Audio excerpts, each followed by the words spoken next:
We're rolling with another episode of Summoning Insight here on the Insight on Esports channel. And we kicked off last week with a discussion about the number of crazy benchings that have occurred within the LCS in particular so far this split. And we have some guests on today that are going to be talking about some very helpful benchings in the case of Youngbuck over in the LEC that have propelled XL to some good results this past week and make the team actually look like a pretty decent contender. But we have to revisit, I think, at the start of this one, the fact that the original Team Liquid statement said that Alphari was benched until June 27th. Then they said it was indefinite, and he's still not back after that announcement. And it's another week of LCS where we do not get to see one of the star players within this league, and there is still no timeline. Also, some other Team Liquid shenanigans, such as the Team Liquid apparently manager or social manager tweeting weird shit from his account. I didn't see this. What did he tweet? Like some, I would say, infantile, like poop jokes, took over his Twitter account. So I mean, I still don't know what's going on at Team Liquid. Account, not on the Team Liquid one. Yes, on his personal account. So I don't really know what's going on over at Team Liquid, but the fact that this continues is perplexing still. Do you have any other insight into it, Thorin? Have you heard anything behind the scenes? I would just say this, first of all, here's one thing I can say, and this isn't necessarily a leak that there's anything more coming up substantial, but it's not impossible. I will just say this. I actually basically found some information that it was even worse than I thought. Some of the behavior that was going on with their coaching staff was really egregious. So that in itself is a little bit interesting because it again just quadruples down that it was nothing to do with Alphari and whatever the fuck's going on in his life. I mean, by the way, this is again, I made this point to you when we were talking about the way the statement was written the first time around. These people don't do themselves any favor because they don't ever do this, Monty, right? You know the principle that it's a very famous concept that the way you can tell someone low-key just lies a lot is whenever they're telling the truth, they go way too much over the top, going, look, honestly, it really was the case. You're like, well, mate, if you're always telling me the truth, you wouldn't need to sort of put so much egg in the pudding, as it were, would it? You've actually betrayed there that half the time I can't really trust you unless you apparently, oh, I swear my mom, some all the other shit. Basically, that's the premise, right? If the premise was that these statements that they make are accurate, then there would be a coherent timeline to them all, right? So if initially what happened was they thought Alphari's performance wasn't good enough, we're just going to bench him briefly. Okay, that's fine. There's your first thing on the timeline if you was as a cop procedural, right? But then it comes out, but maybe it isn't that. Maybe actually he's got personal issues. Right, well, that's weird. So is he benched now or is he actually on personal leave? Okay, he's on personal leave. But he'll be away till the 27th of June. Well, how the fuck could you ever know that would be when, the personal problems... And then it arrives, actually just make it indefinite. So, what even is this? And in the meantime, by the way, my favourite part of all is just have the coach in question, who you've pretended never had anything to do with any of this, fully resign in the most important point of the year with zero reason given and never address it as an org. What? I tell you what, no. I think everyone's having personal issues in Team Liquid. They pussy know what the fuck they're doing. To be fair, they did address it a little bit, but it also makes it even more weird, Thorin, because the thing about them addressing it was they say oh, he was a great coach, almost took us to the title in the spring. And then all the players are very positive about him publicly, which obviously raises the question of why does he need to leave if you think that he was so close to winning you a title? Right. I will say, though, because this is just a trend that people in League of Legends might not be aware of.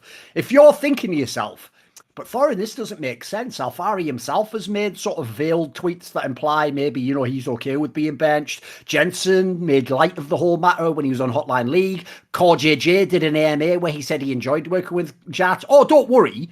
No matter, even if you are literally helping these motherfuckers, people in esports are so dumb, they also just do everything for optics. And players will themselves just say the opposite in public to what they actually think. Even though, in this scenario, all you do in this one, I'll give you a pro tip if you're a pro player, right?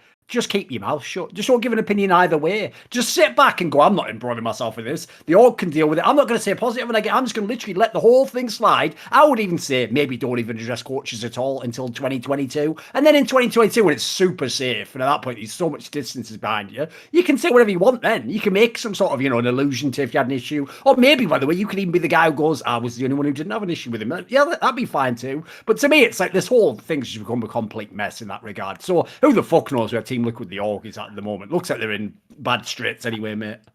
I also don't really understand how people can take everything at face value from the org or from the players. I mean, if you look at the example of Jensen is famously a very difficult player to coach. He's a good, very good player, but historically, he has been very stubborn and very hard to coach overall as a player. And so for him to come out and make these statements and be positive or show kind of this friendly or demure attitude is not the one that he typically shows in the team, right? In whatever team he's on. There's a reason, guys, why Cloud9, coming off a semifinal performance at Worlds and impending, Jensen residency status, decided, hey, we don't want Jensen anymore, right? These are things that have happened in the past, and there's a history here that nobody seems to be able to look into or evaluate because everybody just wants to devour the PR statements on their face and go home. It's fascinating to me.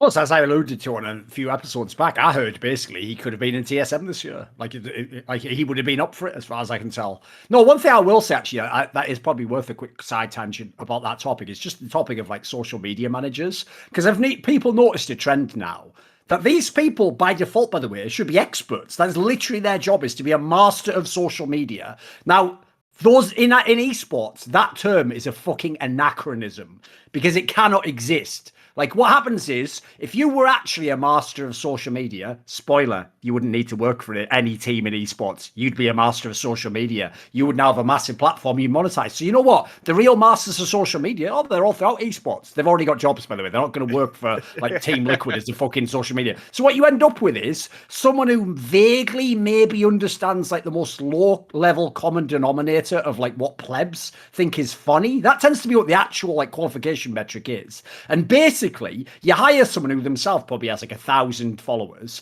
They manage your massive brand account, and all they do, let's get ready. What expertise do they reveal? They just post last month's memes that you could literally at this point in time believe every esports team just has one shared Google document folder that just says like the newest memes, deep fried shit. That's like the level these people are on. And then people wonder why they make like fucking social faux pas all day long. It's almost, guys, like they don't have any experience running an account with hundreds of thousands of followers, do they? It's almost like they thought they could just be a guy called Duncan from the UK, not even one of the good ones, and just post stupid ass shit that when you have 200 followers, no one cares about because no one gives a fuck about you. You're not the important Duncan from the UK, whatever. You saw the whole thing I was trying to do there, but you get the point.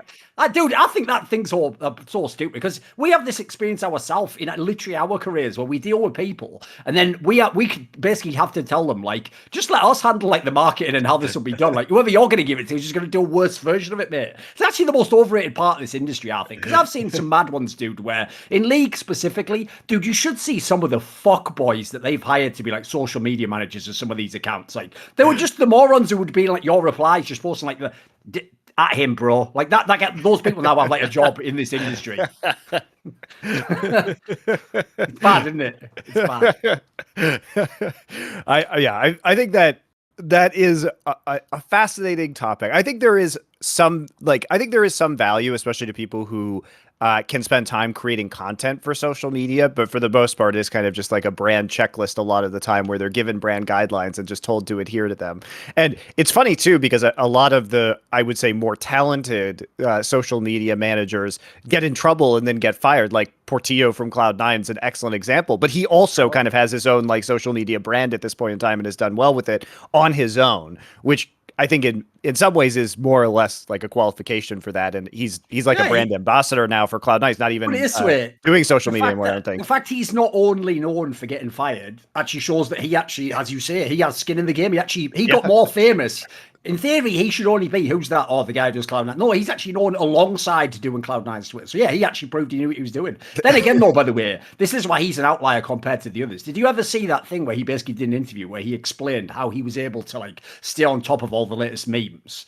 Dude, this just shows that in any field, you know that old school like Muhammad Ali quote where he says, if I hadn't been a boxer, if I'd have been a street sweeper, I would have just been the greatest street sweeper that ever existed. He was kind of showing that's your mindset, not the specific task you're doing.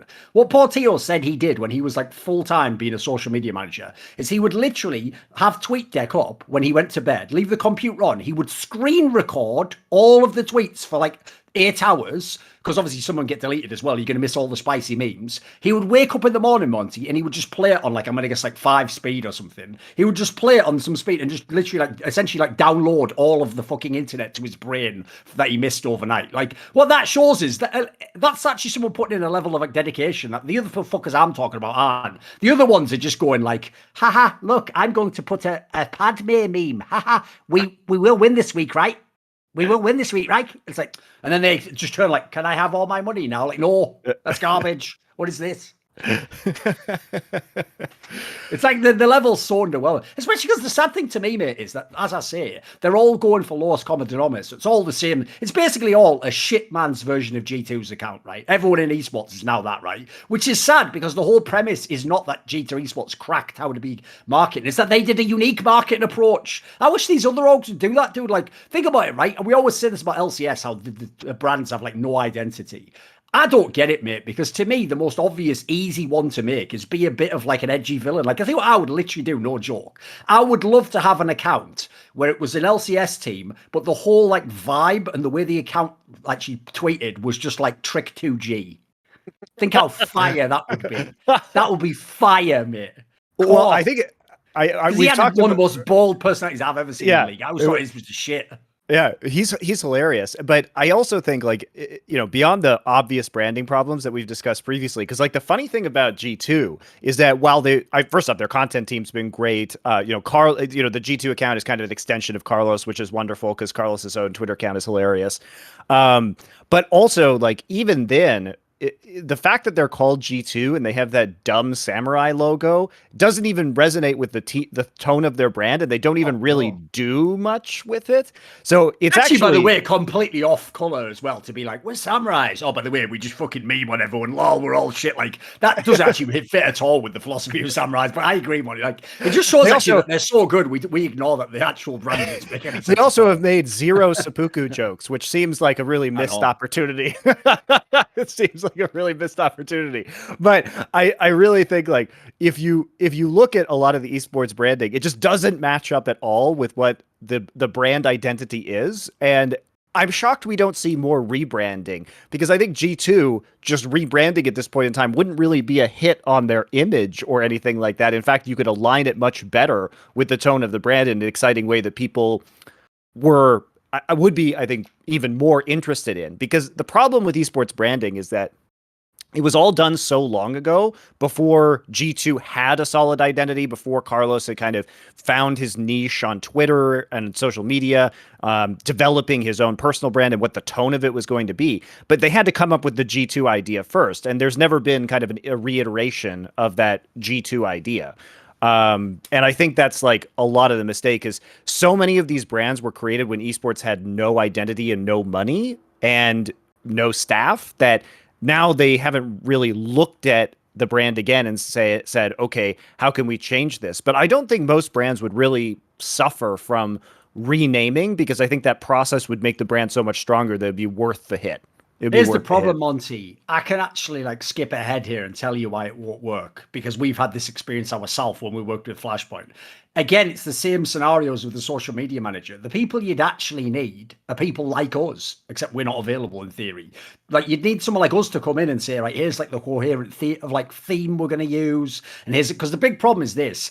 If you do the professional thing, you're going to farm it out to a group. This is what we did with Flashpoint. And we're going to like come with like a theme and an aesthetic. And the problem is they're going to know about esports though. So they're going to do actually the same shit. They're just going to come with like a slightly futuristic, like nice, clean font with like, and it represents clean lines. Like, and then they're not going to unfortunately know like the aesthetic part that you'd want from esports. So you still need someone in the know, in my opinion, to be involved at some point. Ideally, by the way, as you say with the G2 example, ideally you'd actually want like real management people. What I would basically do with them is do like a little thought exercise. Like give me like the 3 words that you actually want to represent the org. Like what does it embody essentially? And then from that you build up a theme, don't you? Because that's the sad thing. They all think they're being super pro by just having the same exact shit. But to me, it's the opposite. It just means that you just become like basically Team Liquid's the best example ever to me, because what's mad is, by the way, spoiler, they have sent me some of this, but I think their actual merch is some of the best in the business. It's actually very legit stuff. Generally, like all the designs all look clean. They never have any stupid logo or anything like that. But the problem is, what is Team Liquid's identity? It's just if they win in some of the games. Like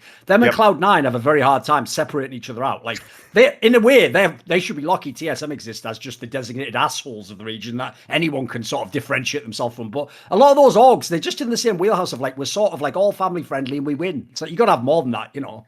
I think also Team Liquid, and I've spoken to Victor, who founded Team Liquid, about this, and you know, it doesn't make any sense that they have this horse logo with the name Team Liquid, and it comes from the fact that TeamLiquid.net used to have like a banner on the top with horses from the very early days of StarCraft, because that site's been around since the early 2000s. And so it's kind of a shout out to that, but it never made sense in the original site. This is what I mean about kind of antiquated esports branding, is it's like there's this like horse liquid connection that was forged arbitrarily many years ago that no modern fan understands, and yet it's insisted upon because it has sentimental value to people, but 99.9% of people don't understand it and don't care. So you're actually just like weakening your brand. Even the imagery is too obscure, because basically I even remember this. It was trying to be a reference to the fact that famously waves coming in can look like horses running along the top, like the watery part, the white part of the top rather. The problem is that's like way too like obscure an illusion for anyone to make a connection with. Like if I couldn't remember that myself, I wouldn't remember it, would I? I would assume it was something else. Yeah. So I think like you're absolutely right. And I understand what you're saying about the Team Liquid merch on its own. I really have a lot of issues with the way that they've done the Marvel and like Naruto crossovers, because it's like, if you want to see, in my opinion, that Team Liquid's brand is pretty weak, it's that their brand is just devoured alive by Marvel and by the Naruto stuff. Like all you see is Marvel and Naruto, and you don't see Team Liquid at all. Dude, you know something insane? This is actually an example of what we're talking about, of where people go the first step down a branding path, but they don't go further. Because here's something mental, right?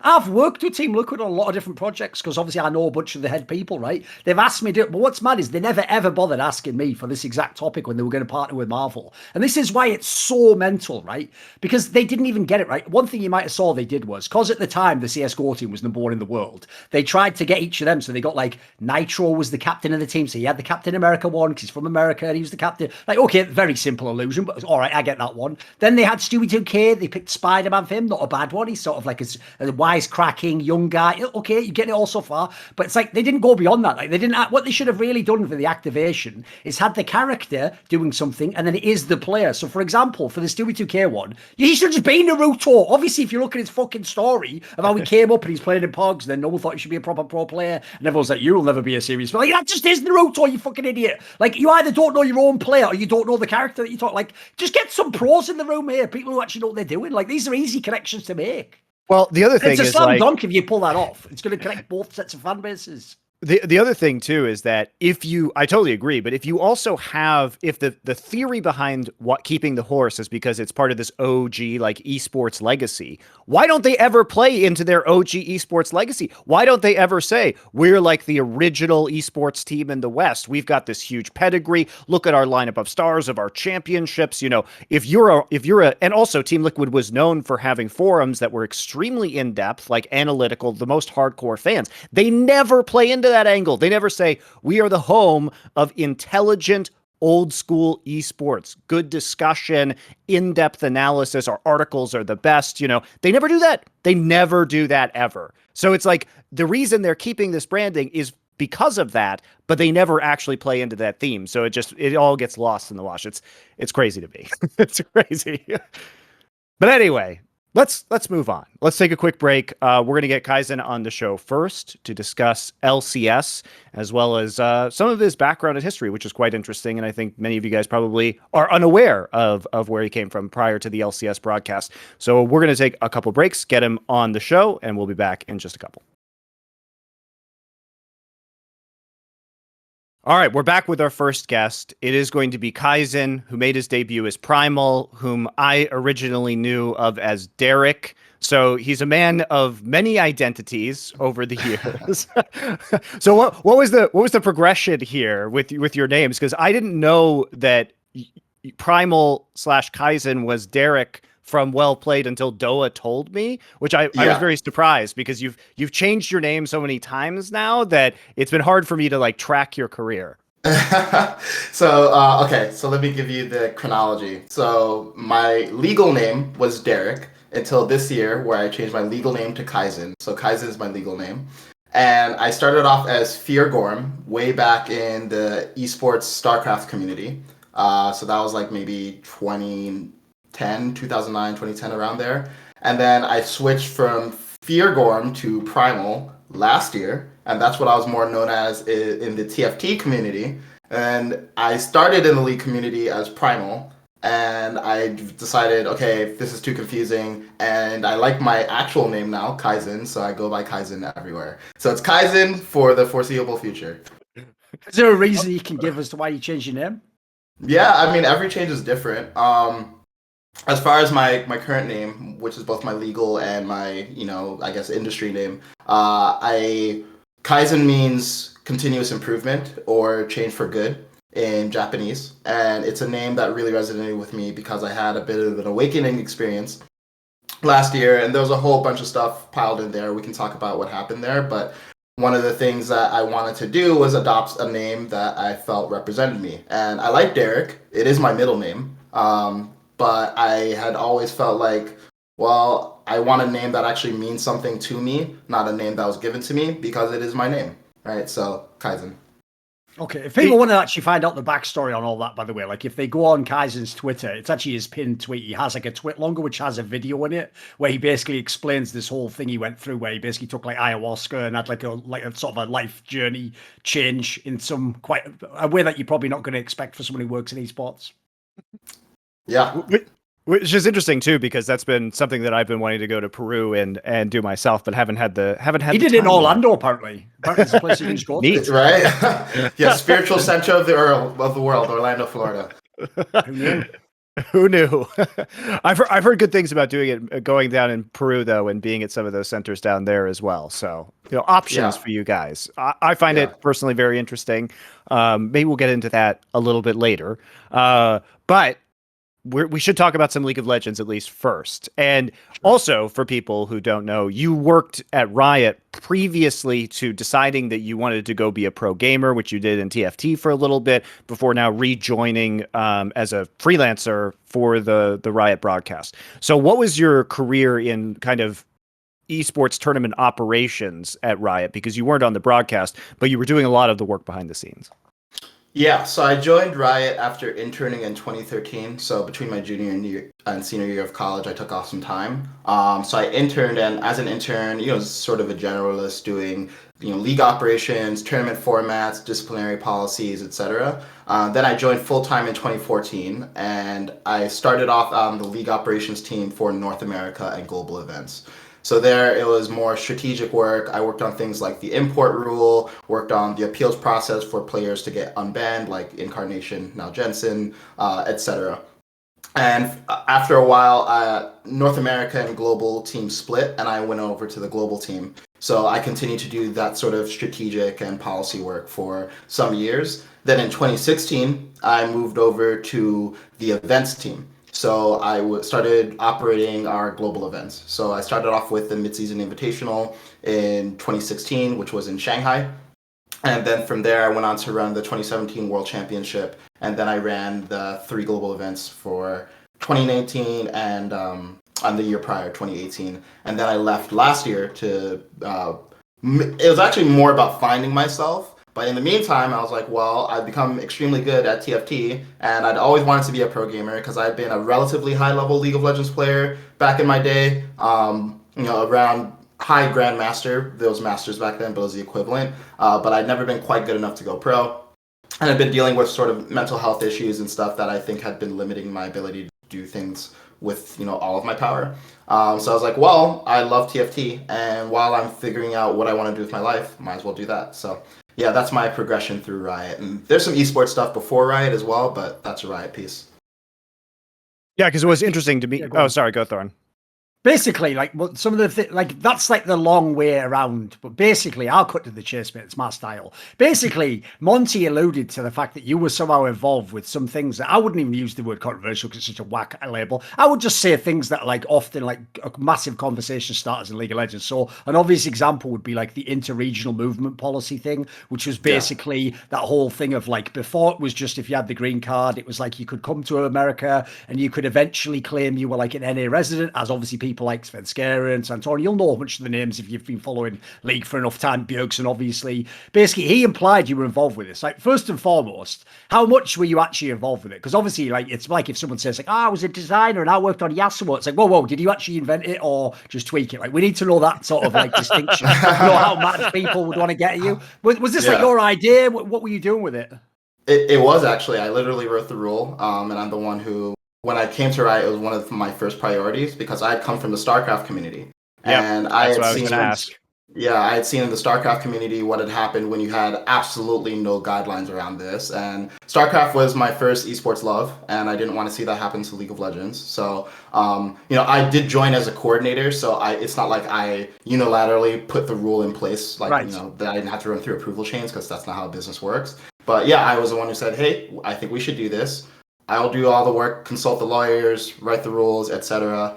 So I did that, and then it was updated. I think maybe it was in 2015, and I did the update as well. But then after that, I moved to the events team, so I didn't really touch the rule. And one thing that's important to note is that the instantiation of the policy in different regions is done by individual regions, right? So China, Right. within the global framework, they figure out, how do we want, what does permanent residency mean in China? But as far as providing the global framework, that's what I do.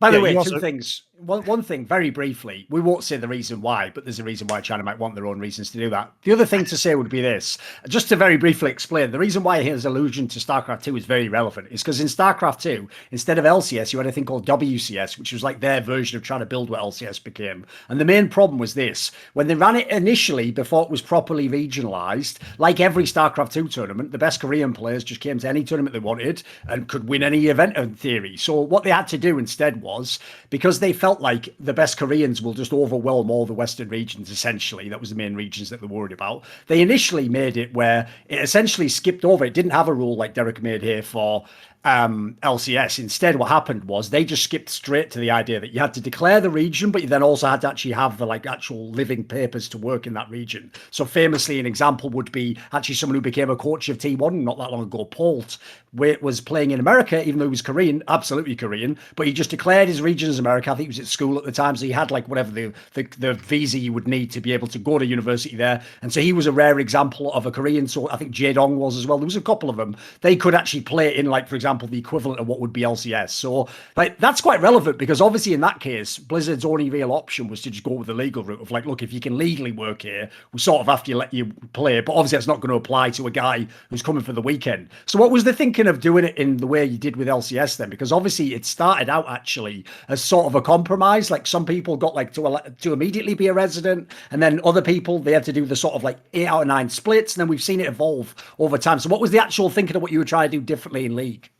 Yeah, so the original thinking was obviously there are some players who have already made a genuine commitment to living in a different region, and you don't want to screw those people over, right? So you want to have some sort of grandfathering clause to make sure that they're reasonably accommodated.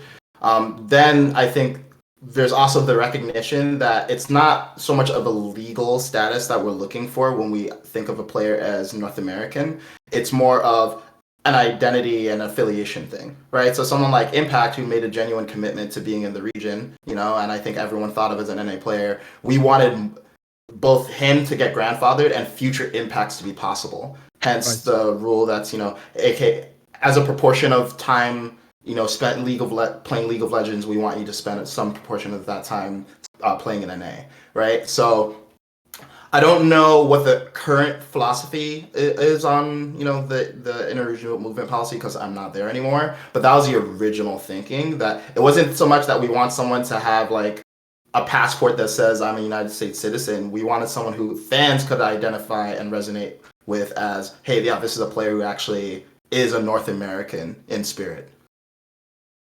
I think this policy, for me, because I was casting in Korea at the time, it was welcome on my end as well, because part of the problem that we were facing was the immense drain of Korean talent into other regions, which especially China, North America, and it was very difficult to retain star players in Korea at the time. And while it limited the amount of star players that were going to leave, just because you couldn't create like all Korean rosters in other regions without a serious commitment to doing so, like you say.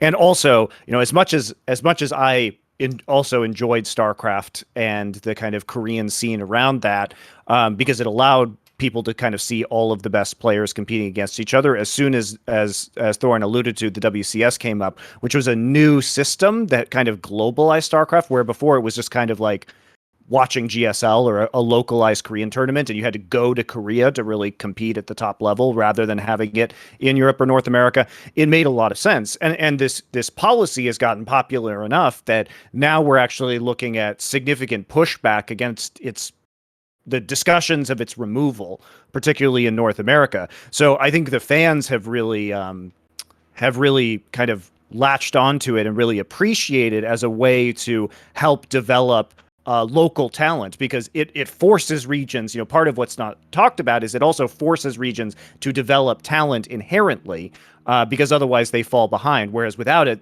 regions like North America might just import purely, right? Yeah. And I think you can see the knock-on effects in their best version in Europe in particular, where they have a really robust talent development system with ERLs, and it just feels like every year they have a new crop of star players. That's an example of a system that, if it weren't for a rule like this, I don't know that developed, or at least not developed on the schedule that it has. And particularly when we look at a place like, when we talk about like brain drain, like talent drain, I think that was going to become a serious issue with the rise of Chinese organizations that were extremely well funded and were already looking to snipe elite Korean talent. So I think it continues to be important to have this kind of rule. I'll give you like an example, since we talked about on the Four Horsemen not that long ago. In my opinion, because the story that famously Jacob Wolf reported was correct. Basically, like Team Liquid was one of them. There was a bunch of big teams, some Western teams, that were going to sign the Rocks Tigers players. If you hadn't have had a rule like this, spoiler, someone would have just signed the whole team. It was like the best team in the world at the time. So like someone would have just signed all 5 players and they probably would be in LCS or something. So the problem is, like, put it this way, I'll put my cards on the table. I don't personally care where people are from. So I just want to see the highest level performance of the game. So if that means all Koreans are in LCS, that's not a problem for me. But if you're a fan where it is important to you for some reason that someone is either from North America or this scenario that you don't want them to be mercenary, that's actually a better angle, I think, personally. It's that I don't want someone to just come for one year as a mercenary. I want them to come because they want to play in this region. Now, if you want to choose to play like Impact and play most of your career here, then yeah, you're welcome. You've basically chosen to be part of the fabric of North American League of Legends at that point in time. Because essentially, there would have been a lot of cynical rosters, I can tell you. Just like the LMQ roster came over from China just before these rules came in. There literally were being planned all Korean lineups that would have come. Some of them tried essentially to do it through the qualification challenge system anyway, but people would have just come and made teams. Like this would have happened because this is when the money started to come into LCS anyway. So it's not even like hypothetical. It definitely would have happened. Yes. Yeah. I remember there was one team, I think it was called like Samsung Red. I don't know if it was a code name or the actual name. Yeah, that was the actual name of the team. Okay, yeah, that was on the literally it was about to join right before the rule had and that was for those people who don't know, that was Samsung's third team in 2014. That was their practice partner team. Basically, it was like their internal development team, and Huni was on that roster. So yeah, it was definitely happening, and I had heard that in Korea too, that they were fully intending to move over to the LCS and spread the Samsung dominion over to North American shores.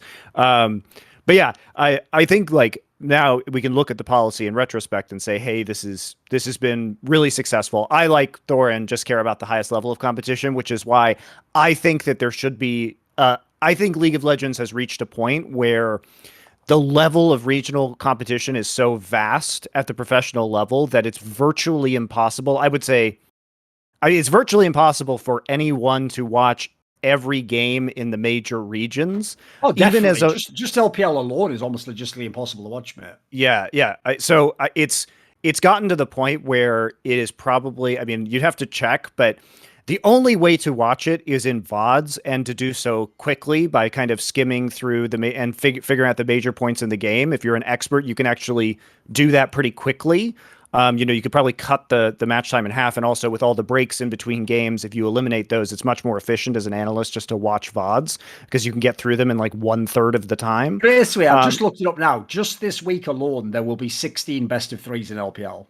Oh my god. That's one region. Jesus. And LCK's best of 3 as well. So that's 32 to 48 yeah. games. There should be 5 days of LCK a week, so that's 10 best of 3s.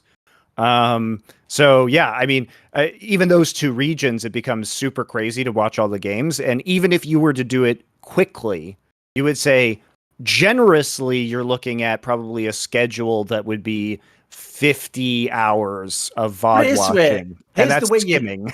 This is the way I always used to say it. My joke was this. Obviously, I want every region to have like best of 3 or best of 2 and be a better format and be better competitively. But my joke is I'm actually glad they didn't do it to LEC and LCS, because otherwise Kelsey Morsa and Emily Rand would be dead.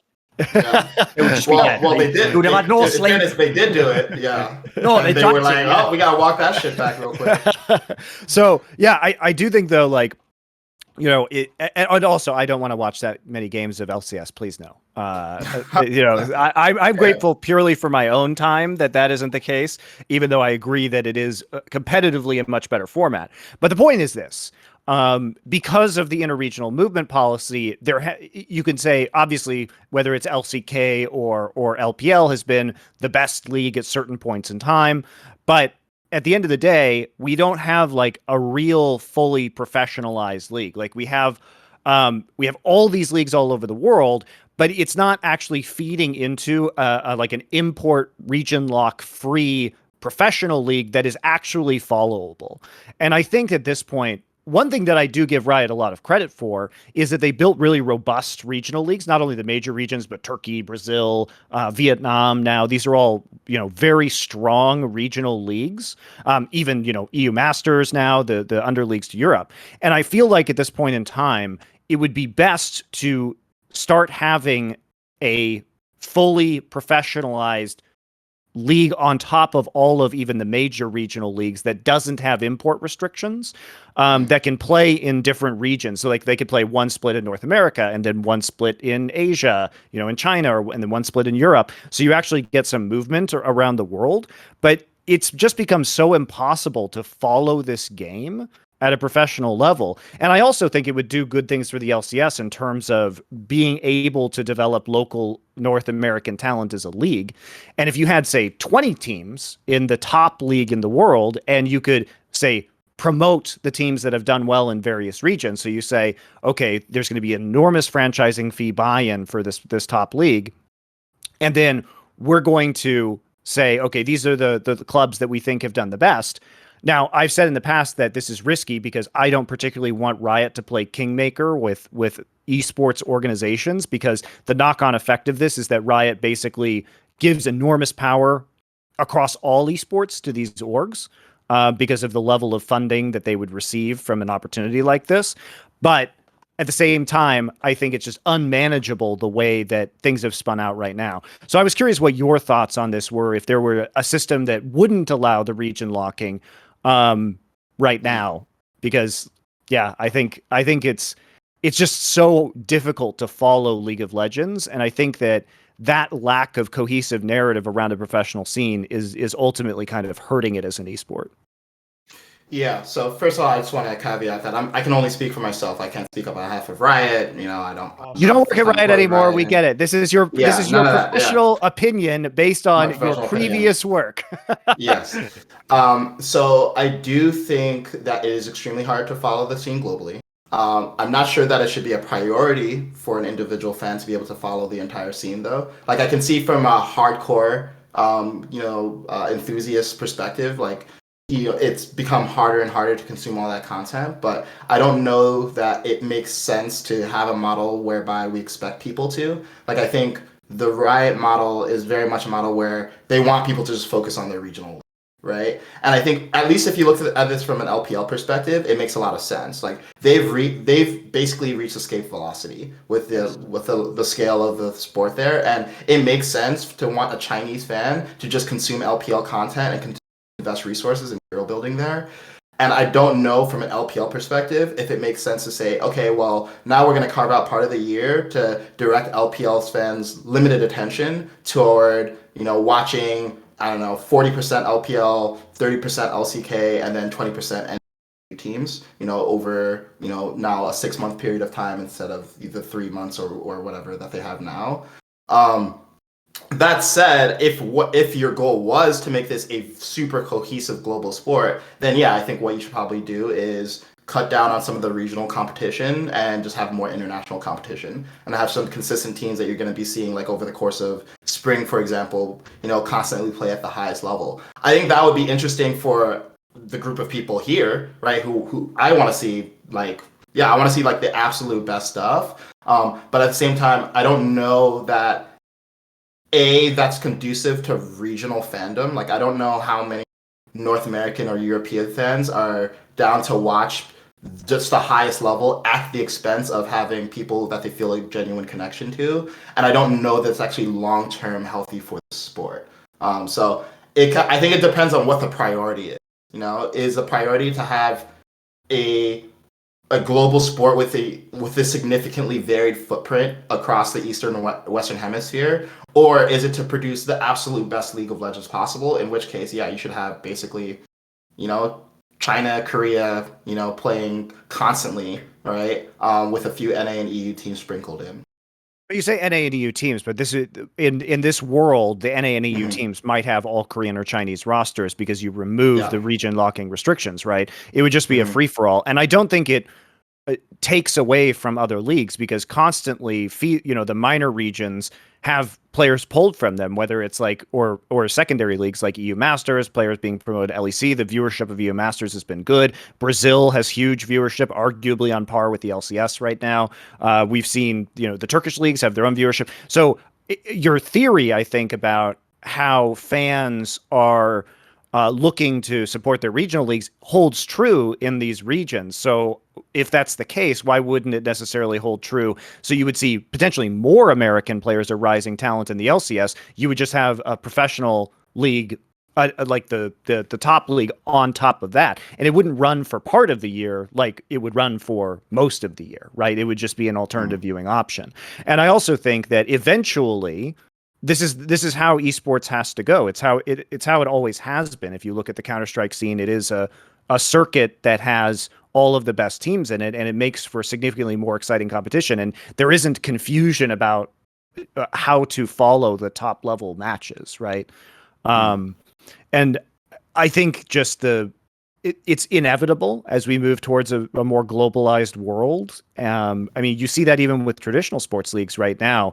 The comparison would be like, okay, we have all these regional basketball leagues or hockey leagues or baseball leagues, but they feed into MLB, NHL, NBA, and then especially like NBA. Look, their products like now exported to China and all of these other media markets.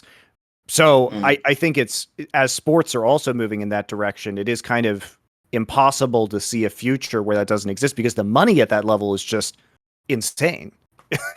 It's just crazy from a sponsorship perspective. Yeah, I think that's a really interesting point about what we see in the NBA, for example, right? The NBA is basically a global league where they pull the absolute best talent from everywhere, and then the regional leagues, I guess they're relevant, within their locale, but no one from North America is watching the Chinese basketball league. I can foresee a future where, provided that I do think it's important to maintain a robust regional league. Where, I agree. Where fans can watch people who are just North Americans like clobbering one another, right? I think there's always going to be a fan who just wants to see that. Whether and it's not a rational thing. I think humans are inherently kind of tribalistic. You want to see people who you feel culturally identified with play. All right, and I don't think you're going to get that much of that at the highest level. I think that the reality is, if you make this global league, it's going to be predominantly Chinese, Korean, and European players on organizations that are ostensibly North American, European, but in reality, they're pulling the best players, and those best players are usually going to be Asian, and that's okay. So I think what you're probably looking for is a model similar to soccer, for what I understand, where you do have like really robust regional leagues, like this Bundesliga and this, right? But the premier competition that all the eyeballs are directed toward are competitions with the best teams in the world. And then maybe you also still have like some sort of national event like the World Cup, every few years, where people feel like, okay, even if my region is not the best, they get some sort of representation, as the monolithic, like this is the North American Chinese team. So it might just be a matter of proportions. But here's the other fallacy. Like, you talk about, okay, this would be predominantly Asian players. Well, I think LEC is competitive. Many teams are competitive at a global scale right now. First off, and then second off, I think that part of the issue that many players have had from these regions is a lack of international competition to drive them to the next level. I can personally tell you from being involved in Overwatch League that American players were competitive with Korean and Chinese players after the formation of the league, when they actually got to compete against these players over time, right? Mm-hmm. I think the real issue is not that Americans suck. I think the real issue is NA players don't have a good server to compete on and don't have any other options in order to hone their skills. I think if you took some of the top players in the LCS and tossed them into this league, they would be very competitive. Yeah. And there would be fewer, right, who I think are represented at a top level. But yes, there will absolutely be, there's elite players in NA who would definitely still continue to be elite. I do think you would see more of a crowding out than you have right now. I mean, even over the last few years, I think the level of LPL is increased significantly, right? And it used to be the case that maybe the LPL could produce, 2, maybe 3, like world championship level teams, and now they have like 4, or maybe even more than that. Probably right? More. Yeah, probably more. So I think it's just a question of like how much representation is enough for fans from a particular region to want to watch. I don't know. That's sort of a data question. But if we think that if we think we could still satisfy the desire to have regional representation at a global scale, if it's just like, I don't know, well, Doublelist retired, but the Doublelist of the world, like the super elite NA guys, and it's like they're like 10 to 15% of the league, then sure, it's a good model. My problem with this is that, again, these are all like conversations that start in the abstract of like, well, we're trying to build a global ecosystem. Like, I get lost on all that, mate, because I just go to what I want. And here's my problem in League of Legends. I've been waiting 10 years for you to just reliably let me see the best Chinese players. So it could have been Uzi, could have been Cool, but whoever you want from history, play against Jackie Love, play against the best Korean player more than once a year, more than twice a year, max. Instead, you guys are still figuring out after 10 years. But how do we get Sticks here to be good enough that he could then put a guy? I'm like, whoa, we're just starting on really different ends of this equation here, guys. I just need these 10 people to play. You're all trying to go on the other end of the funnel, Okay, I will say in my defense, A, I'm not you guys. I'm not Riot. And B, there is Rift Rivals and Rift Rivals in North American EU is maybe more of like a for fun event, like if you're not taking it super seriously, but in Asia it is a serious thing. Like they do. That's true. Yes. So there is that. Yes, that is true. So the other topic you mentioned was like you were doing a lot of the events for 2017 Worlds and MSI. Do you have any thoughts on the formats for those tournaments or ways that you would improve them? Yeah, I imagine this might be coming. So are we talking about double elimination? Just to cut. Put it this way. Let me just. No, you can talk about whatever you want. No, I have my own ideas. If you come from StarCraft 2, there is no way you can think like the world's format is the best format in esports for a tournament. There's no way you can think that. Surely not. Yeah, Kaizen, you remember what a GSL group is? You might be the only Rioter who knows what that is. I think. GSL. I think you might be the only person at Riot who knows what a GSL group is. Yeah. Okay. So here's some things I think, and this is like business concerns notwithstanding, because things get very distorted when you're talking. Of course. Of course. If you wanted a tournament that is purely focused on an ordinal ranking of the best team in the world, then yeah, you should probably have something like double elimination. Your group stage format shouldn't be so protective of like North America #1 seed being segmented off from Korea #1 seed. So if you're only optimizing for that thing, yes, you should have double elimination. Now this is why I said business concerns notwithstanding, and I don't really want to get into business concerns. I think once you're bringing in concerns like, what do sponsors want, right? And like, what kind of sport identity do they want to be affiliated with? What are the regional concerns? It gets very, very fast. But yeah, of course, like I think the World Championship is good at producing who is the #1 team in the world. Like, I think the #1 team in the world is going to win. They're going to win in single elimination or double elimination. Yeah, most times. Yeah, most times you can say, hey, there's like, sometimes they fluke and they get knocked into the lower bracket and then they redeem themselves. But I think most times, no one's like, I can't think of a year where someone said, hey, the best team in the world didn't win.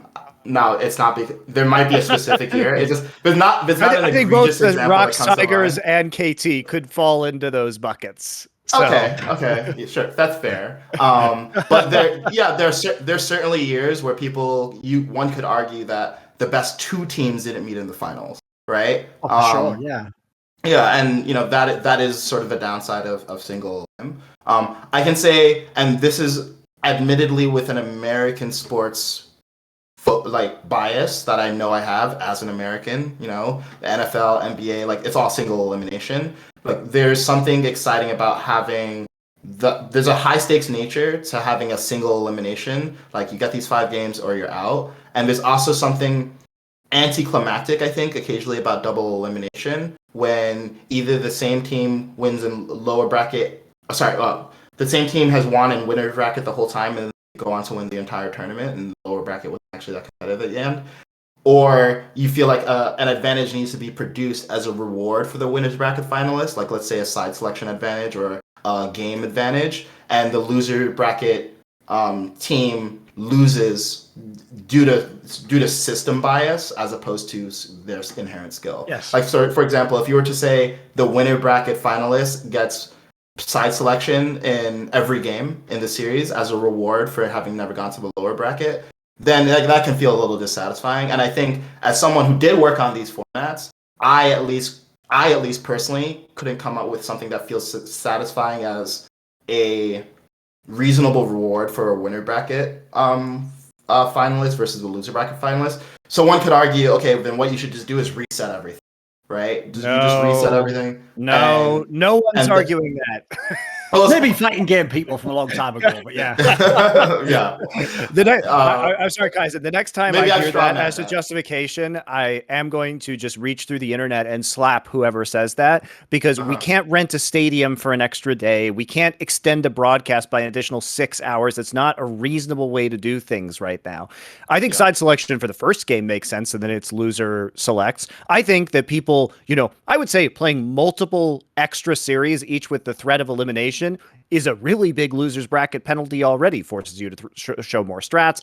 Being in the losers bracket is a penalty in and of itself. You play more fucking matches. So I actually am really tired of this argument, because I think there's significant downside to being in the losers bracket anyway, and I don't think it needs additional advantages, right? This is actually where I can give you a good segue, though, because I even told you this premise for Flashpoint, because we obviously did a lot of tournaments that were all going to be double elim, because we were trying to figure out exactly this issue, which is basically, it's the same thing that Kaizen was saying about the idea of like the difference between business concerns and pure competitive, like trying to find the best possible teams and have them play the best format. The problem goes like this. If you want to have the tournament itself be the best pure competition, double elim plays into that at every point until the final, because the problem with the final is it then ruins all the business concerns that you have to have a bracket reset, or as you're saying, if you don't do that, the compromise tends to be give an obvious, like massive advantage in terms of what will affect the performance in the game. Like you get a 1 game advantage, you get side advantage, maybe you get a free ban or something,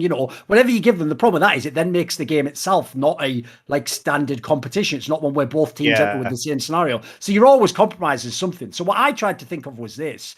one way you can still give people a reward is outside of the server because it won't impact the match. So my idea I had, I've never heard anyone come up with this before, was I would essentially just give whoever wins the upper bracket final a literal prize money bonus, as in that match wins you, say, $100,000. Then the premise becomes the only person who can win the absolute max amount of money is someone who wins the winner bracket and the final.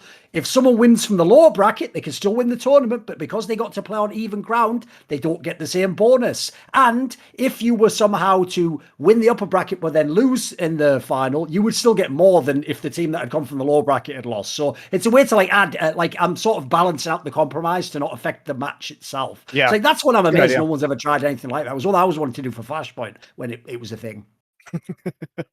I think it was a thing at least. Wait, why? Out of curiosity, why didn't you try it? I was going to, but unfortunately, I had to leave the. Well, I didn't have to. I just chose to leave the company. There you go. Okay. There you go. It still might happen. I wouldn't put it. It's something I was discussing. I actually wanted us to try this. I thought it would be a cool idea. Yeah, I think it's a really good idea, and I like it affecting not the game. I mean, to go back to Kaizen, to your other points about single elimination, the difference when we're looking at NBA is that they have a best of 7, and you have to consider. You have to consider the following. A game of NBA, we know what a game of NBA is. It's the 4 quarters, right? A game of League of Legends is not actually a game of League of Legends. A best of 5 is a game of League of Legends. That is widely accepted as the actual game, right? Especially at an international tournament at a knockout level. So I would argue if we had, say, a best of 3 of best of 5s, then I'd be much more okay with single elimination because that would be more reflective of the kind of experience. Because when you say it's just a best of 5 League of Legends, to me, it's just one game on one day, right? If you're talking about NBA, you have potentially 7 opportunities over multiple days, weeks, where you get to say, okay, we're going to take rest. We're going to counter our opponent's strategies. Having best of 3s or best of 7s of best of 5s is really interesting. And I would definitely be much more in support of that kind of format because I feel like it would produce a more reliable result that would make single elimination appropriate. He meant best of 3s and best of 7s. He obviously didn't mean best of 7 or best of 5. Oh, sorry. That actually is freaks, ridiculous, limit test case. That case, Monty, what our best it's a 2-year world final. I know. And to be clear, I don't think you need a best of 7 of best of 5s. Sure. I think a best of 3 of best of 5s would satisfy me. But the problem with that is obviously, it's easy in the NBA because you can have that flexible schedule if the series goes longer, right?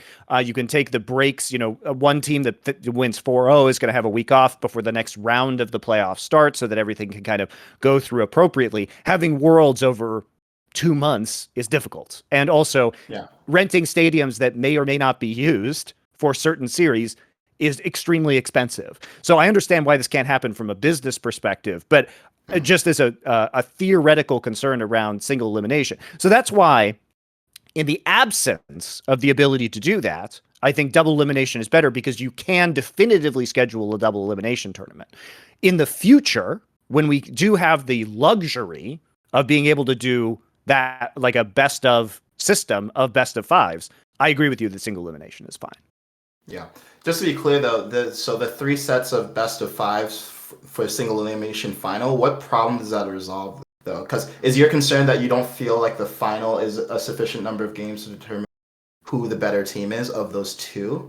So I think that on any given day, even in a best of 5, there's a chance for an upset. And I think that a better team can come back in a best across multiple days against the same opponent to do the research, to do the adaptations, and to ultimately prevail. Whereas double elimination gives them a second chance if they had an off day, right? Like you wouldn't want NFL is different because you literally just can't play that many games of NFL based on the physical nature of the competition. And frankly, you don't want to either because the teams would just be half injuries by the time you got to the Super Bowl. Nobody fucking wants to watch a Super Bowl where half the players are injured. Just a shitty game.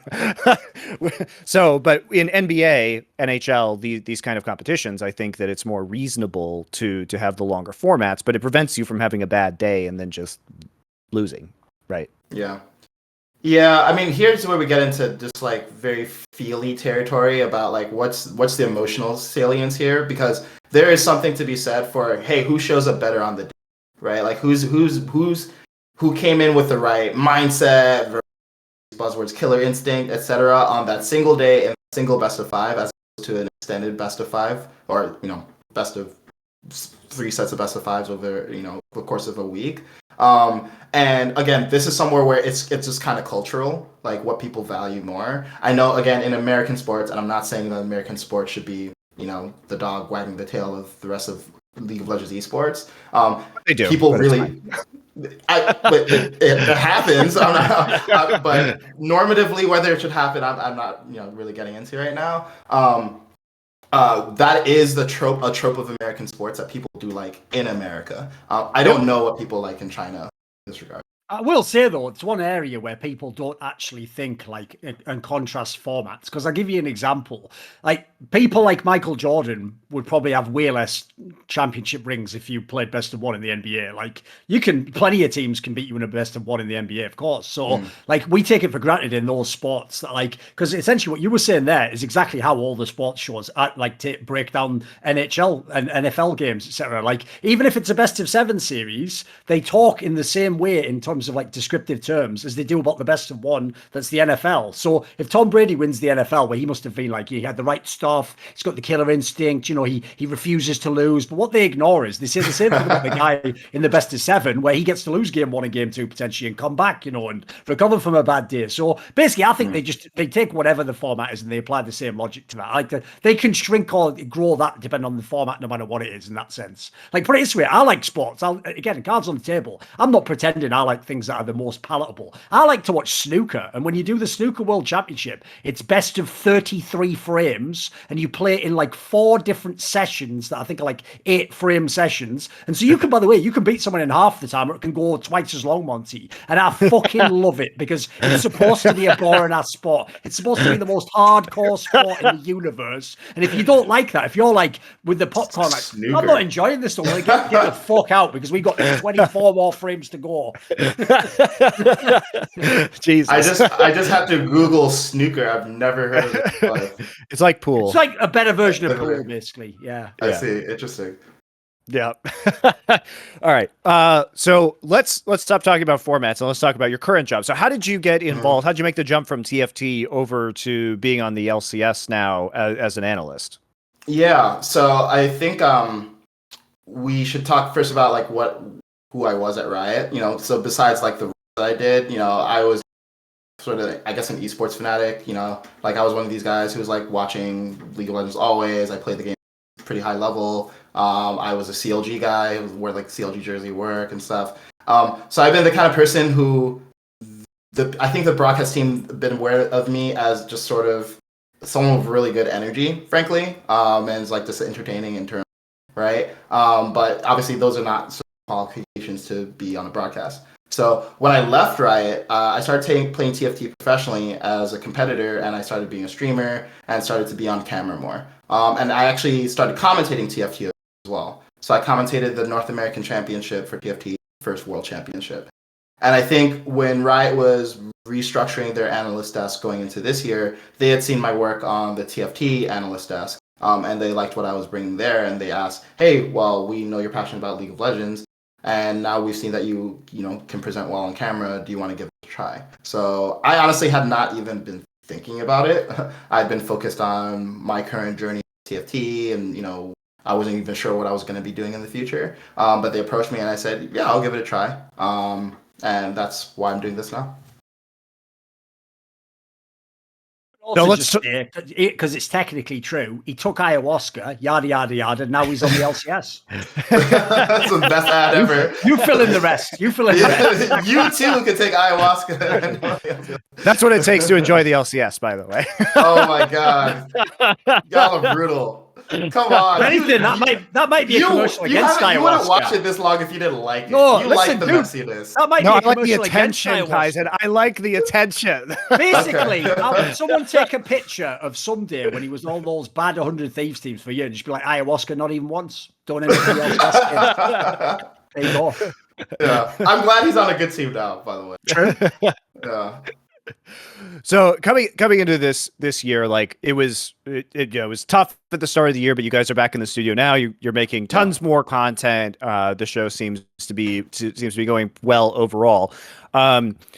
let's talk a little bit about how this split is going so far, because 100 Thieves have been really interesting in terms of their progression. I think that I heard Papa Smithy talking about this in his interview on the broadcast the other day, but he always, he's very careful and very cautious. He's especially in the way he speaks, and so for him to say something like, he's a bit of a pussy. I agree, Monty. I keep going. He is. But he, for him to say something like, adding Abadage and Reapered, there's a way that it plays out in your mind. But having it actually play out in reality is a different story. And so he was very pleased. I think even the most bullish of expectations about this roster with a player and a coach swap would not have seen them doing this well. Like, they look really fucking dominant right now. Yeah. So what are your impressions right now about 100 Thieves and kind of the ways in which they've improved? Yeah, so I think a few things, we should just look at what their strengths were prior. I mean, they had arguably the best bot lane in the league in FBI and Huhi. I think that a lot of people argue that FBI was actually better as an individual player than Sven in that particular split. They had one of the best top laners in the league. I don't think Someday had a last split, but I think his pedigree speaks for itself at this point. Like, no one's saying that Someday isn't a contender for best when he's playing at his best. And they had Closer, who I don't think anyone would say was as good as Blabber, but in the top three, like relatively consistently. And there was a point in the lock-in and early in the split where 100 Thieves looked like one of the better teams in the league. They looked like a potential contender. This was back when TF was meta, and you could play stuff like set mid, and that played into DeMonte's strengths, or at least his strengths within that particular team. So they had basically the core there. The issue became when the meta switched and they couldn't just play this like, hey, we're going to die like 4-man bot, at 8 minutes every game. And that became not super possible. We saw some issues with just like laning practice, and then also a lack of identity that could be, that was sort of meta resistant, right? So I think when you look at the two core problems, which are A, lane, Abadaga fixed that. Like, we know that Abadaga is a winner. And then B, when we look at identity, I think there's only a few coaches actually who brought what 100 Thieves needed there, and I think Reaper's one of them. Like, I think Chris was, or Pop Smithy was on the desk with me on, I think it was Saturday or Friday, and he talked a lot about Reaper having providing more rigidity and structure to the team than I think they had prior. And some teams don't like that. Like, I don't know if a Perks team wants rigidity. They don't want like a coach who's like a autocrat. But I think a team like 100 Thieves, where they have so many different ways they legitimately have a carry now. They need some sort of direction on like, okay, what's the priority? I've actually been surprised to see that Closer has been the focus of the team. Like, he's been in the beginning of the split, they ran like 4 games in a row or was it 3 games in a row of Karma? And him on Udyr, which didn't work out, and Zin, which did work out really well. I actually thought they were just going to double down on, okay, let's do this shit with top, or let's have Closer go bot every game. I'm surprised that they've chosen to play the game. At the earlier start of the stages of the split, they chose to play the game through Closer, and now they've basically just been really flexible every game, which is why I'm super excited for them. So yeah, I think I'm super bullish on 100 Thieves. I think I don't want to make a call on like they're gonna win the split, because I think it depends on whether TL gets Alfari back and Thorin in good health, and at this point, like, will they even have enough time to sort of get their mojo back? And then C9, I'm pretty confident will hit their peak, and I think still at their peak, Blabber Perks is going to be better than Abadaga Closer. Not by like a huge margin, but enough that it's significant best of 5. But I would actually be pretty surprised if they didn't in the final.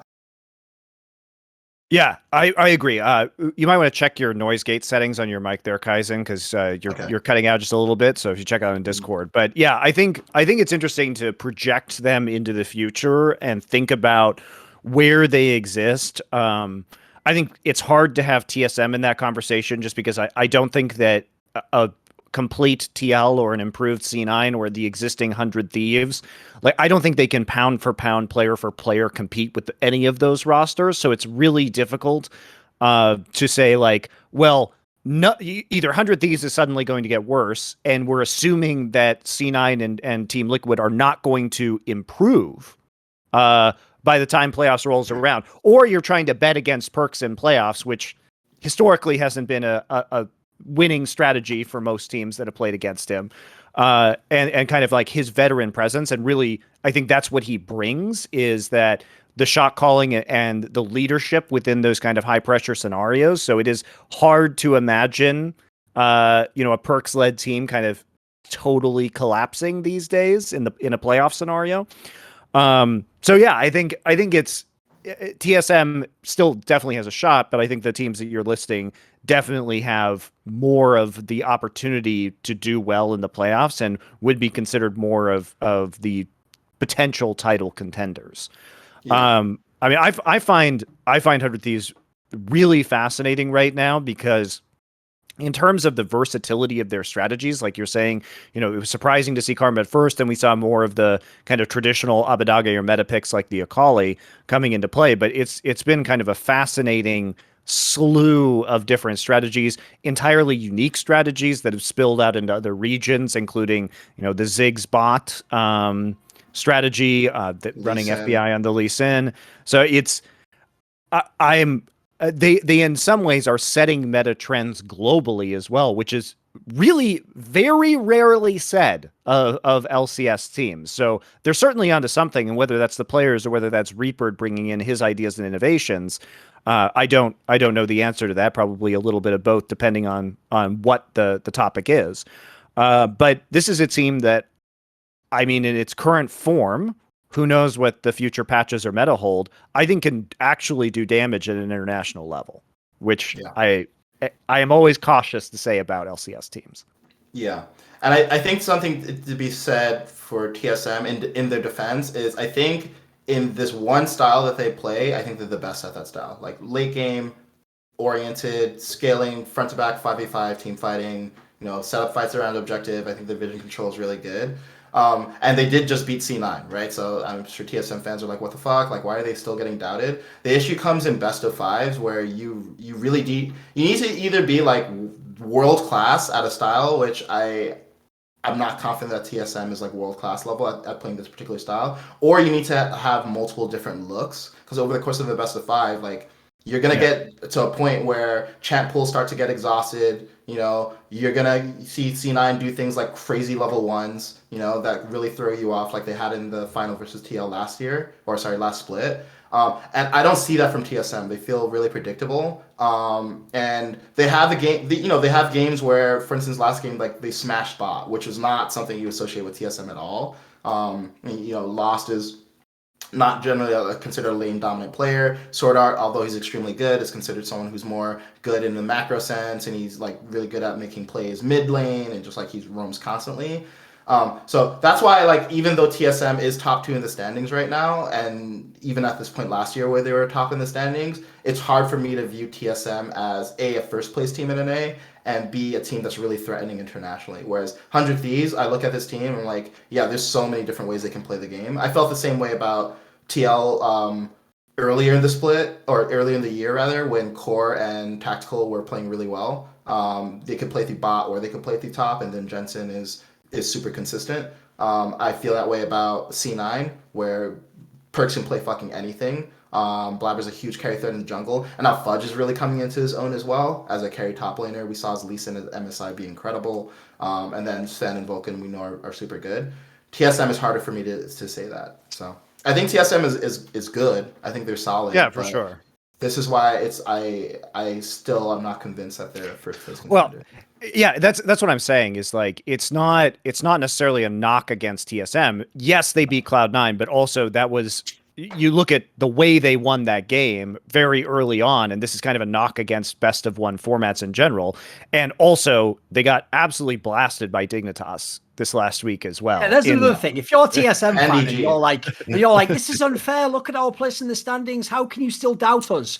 If I showed you before this year the lineup of players that would play in Dignitas that would beat TSM, You wouldn't be able to talk any shit. What are you talking about? Those are players that you guys would cry if they were on bloody TSM Academy. They were just beating your ass in the LCS. So, like, here's the problem with TSM, and this has been the problem the whole year, which is they have games in best of one in the regular split. Usually they'll get 2 or 3 in a row where they do look really clean, and actually some of the players are popping off. So, but then they'll always follow that up with like at least one game that is like they lose completely inexplicably to some bad team in the middle of the table. They'll lose in like the worst fashion. They'll draft badly. So the problem is, it's TSM who make people doubt TSM. It's not bloody the fact that the name is TSM. If they were really like the best, like if they had the roster on paper that like Team Liquid did and they were all active, I would say they're the best team in the league. The problem is, this team is like, they're actually, in my opinion, they're one of the most consistent teams because they don't have the best players. They have like pretty good players in most roles, but they don't really have like, in my opinion, an MVP candidate in the team.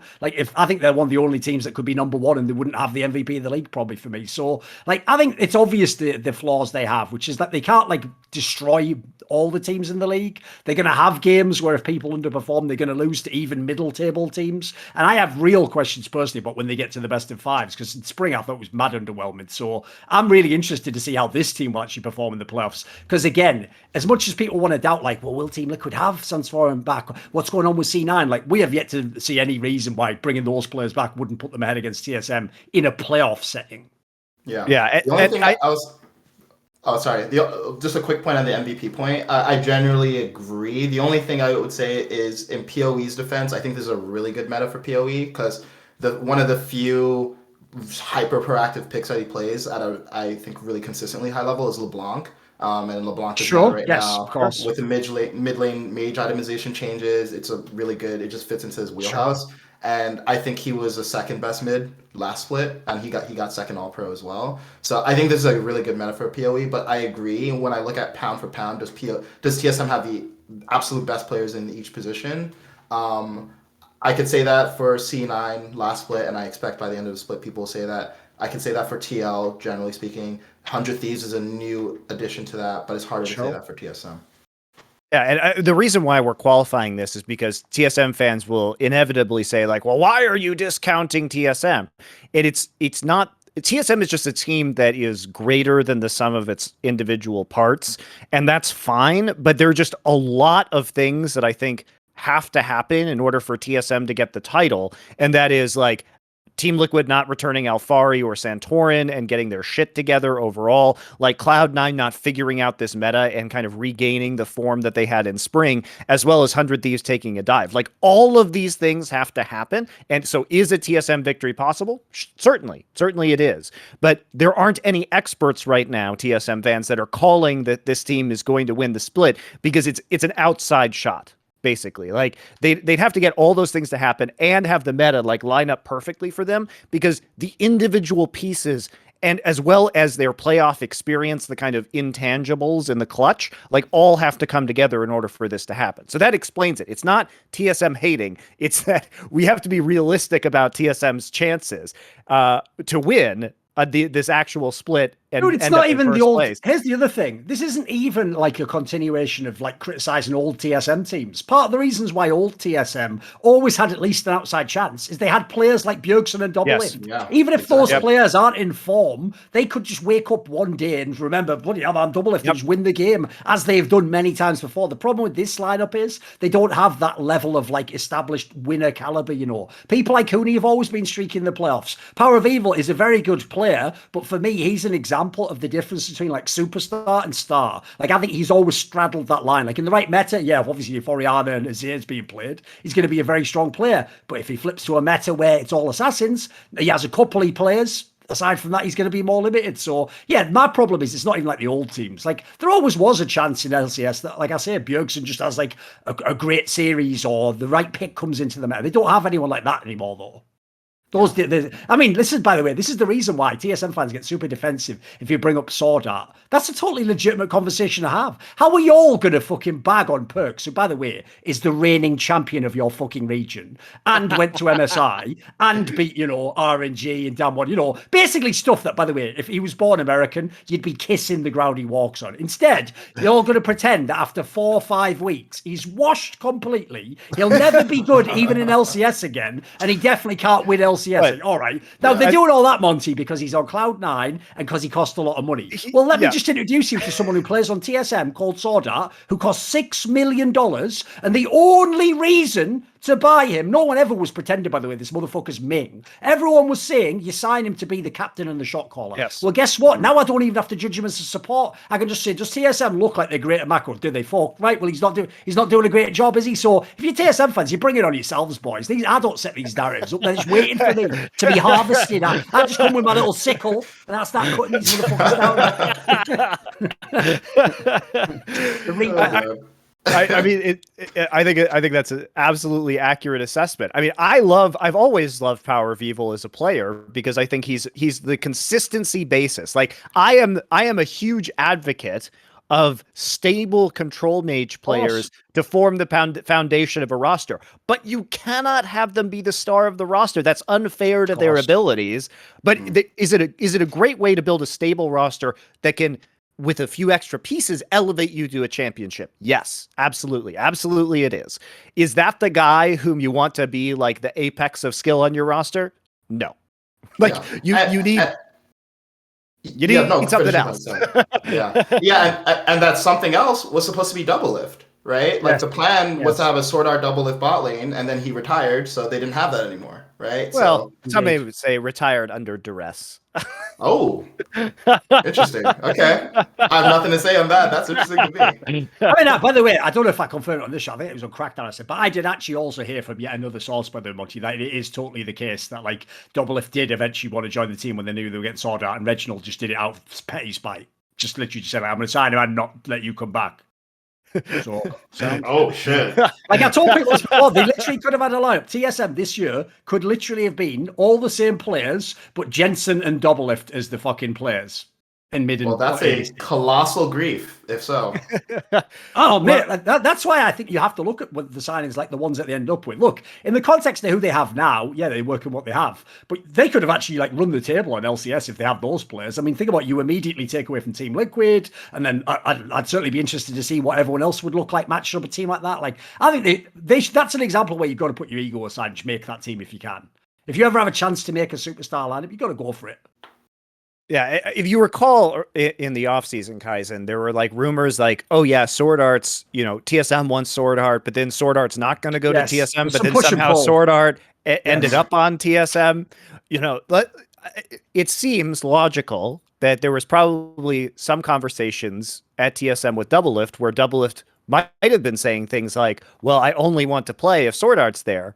So when Sword Art, when there were, it was like, oh, he's not going to TSM, then maybe some things happened. And then when he ended up going to TSM, maybe there were some bridges that were burned in the kind of interim period. I think you can. By the way, I know everyone's going to go the puzzle pieces. Everyone's going to go, no, but that's not true though, because on his stream, Doublelift said, listen, Doublelift couldn't tell you what he had for breakfast yesterday. Like, you don't have to. It's not even that he's lying. The guy just doesn't know, does he? No, come on.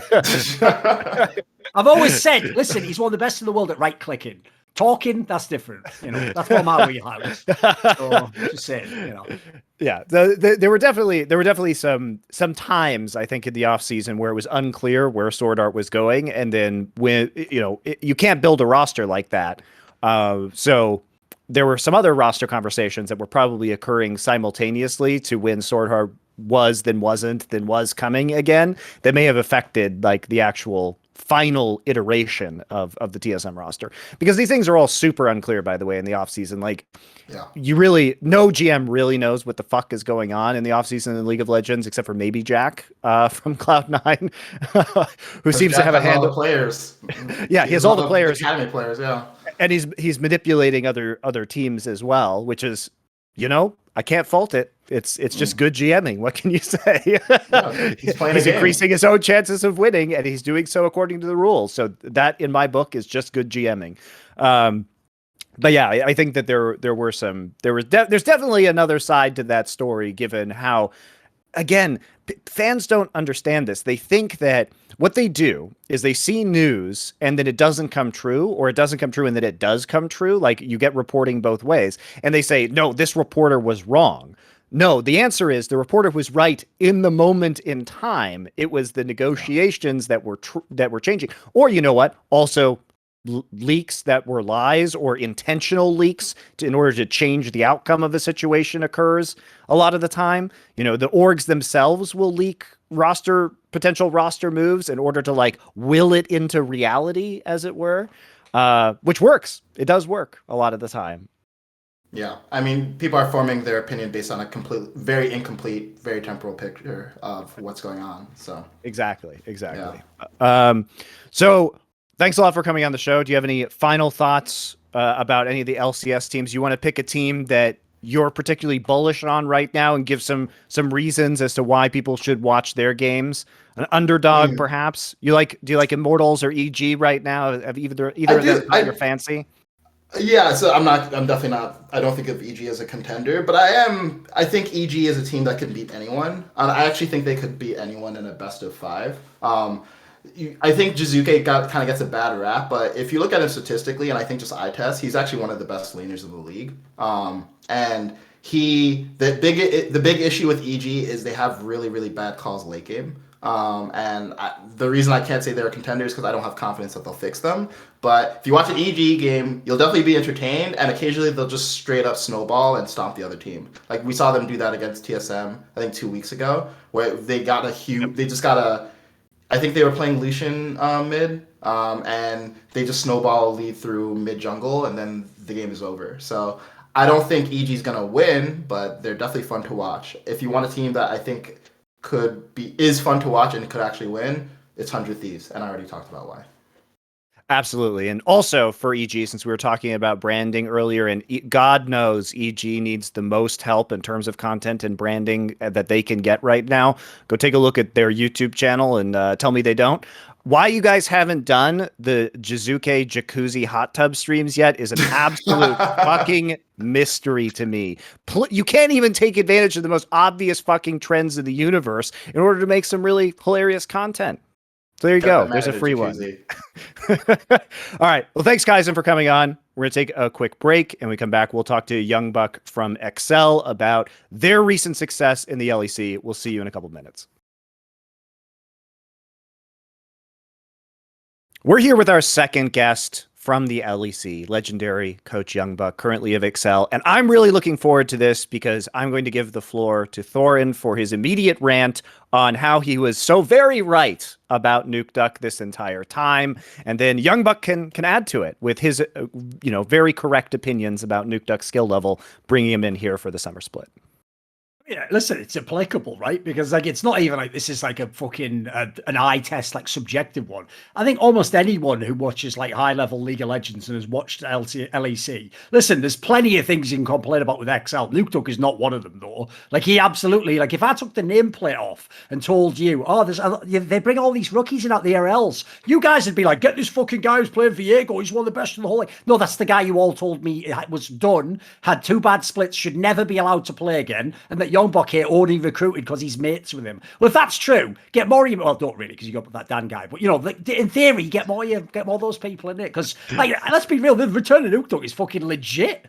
This guy is legit. And by the way, here's the factor that people didn't consider: when a legendary player like that does have a slump in their career, I don't go, that's all I need to know. And it's like, that's the start of the investigation. Now what I need to ask is, why would such a great player with so many years of great play on totally different light, why would they become bad? Now, apparently no other fan or anyone in the industry needed to know that. Because if you actually went and found out some of the stories of what was going on in fucking OG, now Astralis, if you went and found out some of the situations in this guy's life and what he was going through, it's not that they explain it away, but they give you some context, and it makes you think, what would happen if he wasn't on that team? What would happen if he overcame some of those issues? And we found out now. So I'm not saying, by the way, that I guaranteed he would definitely be a top player. But the idea that he could never play an LEC again and that people could be this sure. It's like I was saying about Perks earlier. Dude, it takes 4 weeks and people can write your whole career off. Like, this is way too hasty. If you've shown for years that you're a top level player, I'll give you some leeway. And you definitely get more than one chance, that's for sure. I think you hit the nail right on the head. I mean, nukeduck is clearly one of the top mid laners right now, and we already knew. And I think the biggest reason why he got a lot of criticism against him was that he wasn't Chocolate, and Chocolate had a massive Polish fan base, and since we replaced him, nukeduck was kind of an enemy. But yeah, I mean, it shows quite clearly that he's still a top level player. And we knew, and I've even alluded to this in a previous interview with you, that we knew what was going on in Astralis. So we knew why a lot of the players and the team was underperforming. So we also knew that nukeduck would do a lot better in our team. Yeah, there's another thing, by the way. The same people were the ones all crying, like, oh, we don't want Checkerlad. Go on, then tell every other fucking team in LEC to sign Checkerlad. Go and tell your favourite team to sign him. When Fnatic's looking for a player, you can tell them to sign Checkerlad then, boys, if you love this guy so much. Because what I don't get is that ship has also completely sailed. That player might one day be in LEC and be a good player again, but he wasn't as good as nukeduck is now. So I don't know why. The problem with that scenario to me is it was just such a silly hill to die on either side. Like, so you're going to bet against legendary players that have done it again and again and again and again, but one time failed.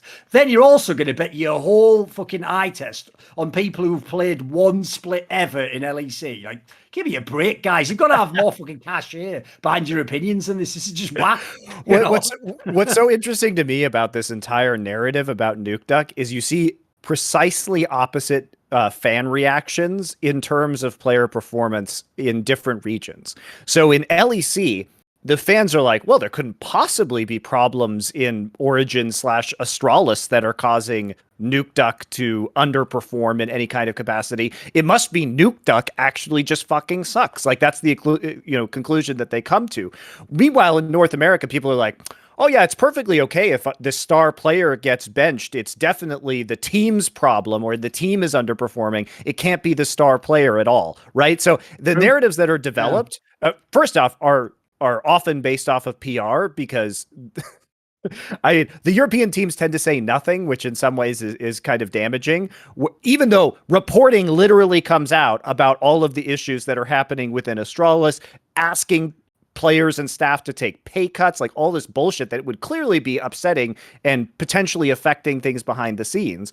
Whereas a team puts out a statement in NA, and people are just like, oh, I guess that's just the truth then. And then it's fine. It's like totally fine that we don't get to see that player anymore.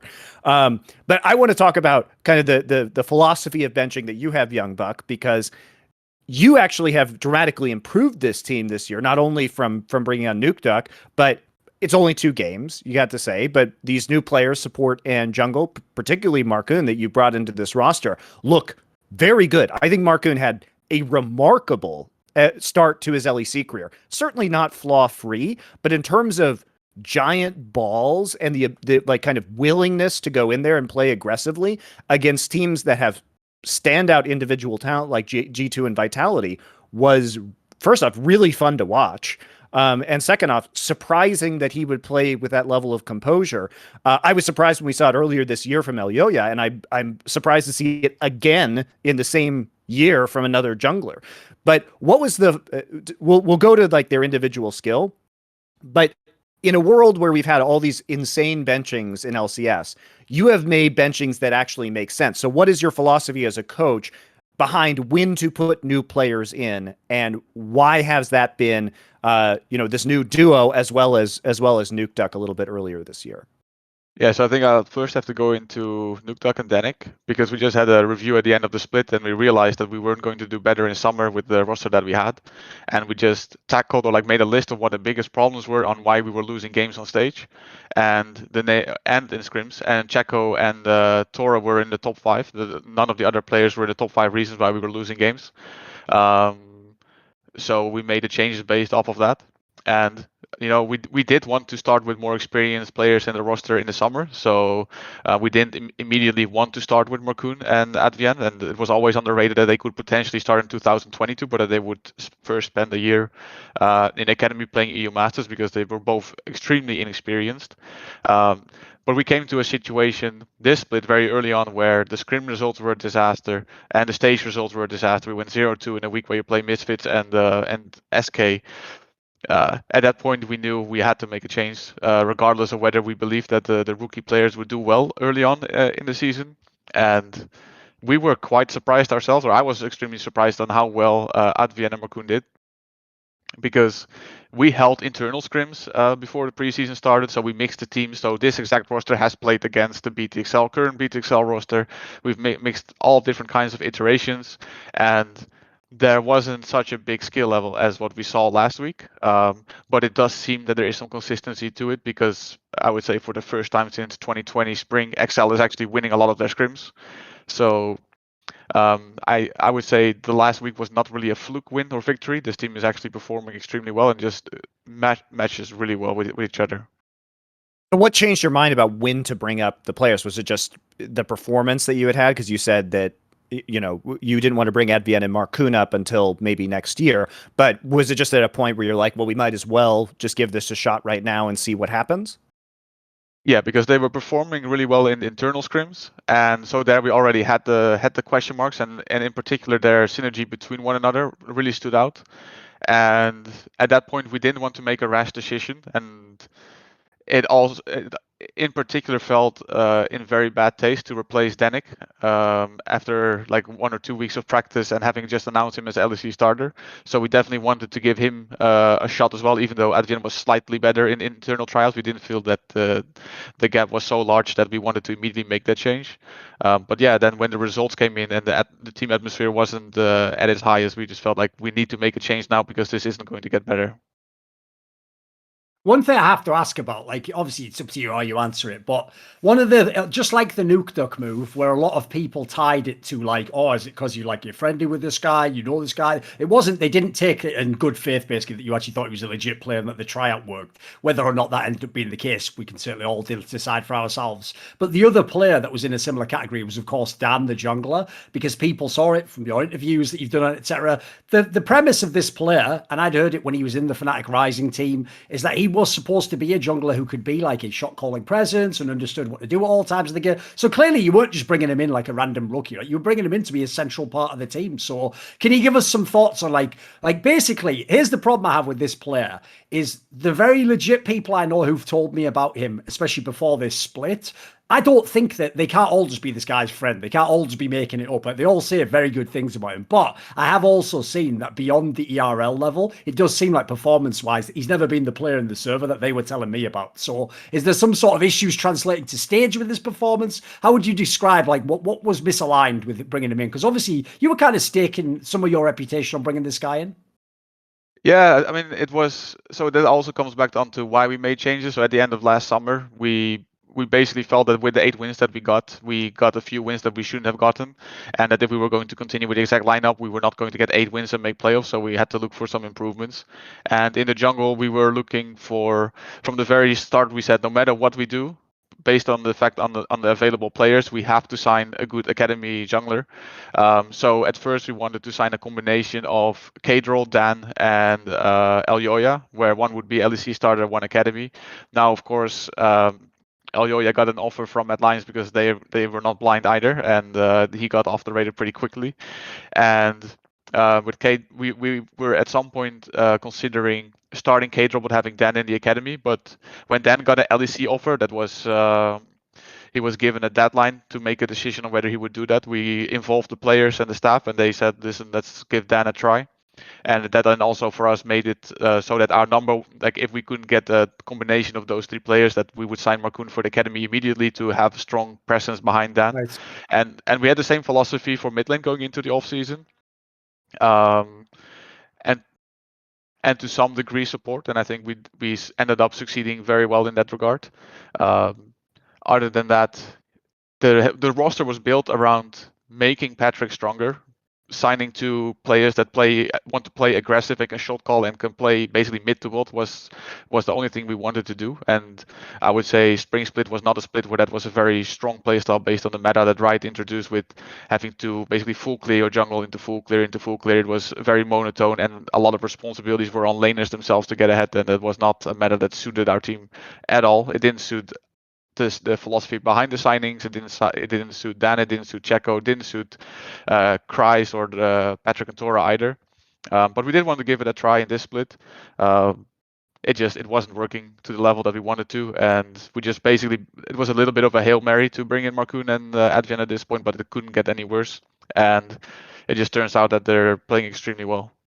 By the way, there's one area as a quick aside that I do think is absolutely absurd about the idea that League of Legends, the sport side of it, is ridiculous. Like, how am I supposed to run a fucking sports business where essentially I sign a bunch of fucking like 100-meter runners and I find out actually we're doing the fucking decathlon this year? Like, what the fuck is that? Because before anyone says, like they all do, Monty, but the top best player would adapt. It's not true. It's never been true ever. Like, I just think, I'll give you a great example. The Team Liquid that made the MSI final in season 9 was a pretty competent team. Like, they knew how to play the game, but they played completely counter to the meta at the time, so they could never have been the best team. It doesn't matter if those players played 10 out of 10 level, and they had some very established players. They had a fucking world champion in their team. Like, they had some of the most tenured Western players you could ever have. The point is, if you're supposed to look at the GM of Team Liquid and go, you really fucked up, mate. You couldn't get a team that was top 8. No, he just couldn't possibly know the way the game would be played. If that was a different meta, they might have been a top 8 team at Worlds. Like,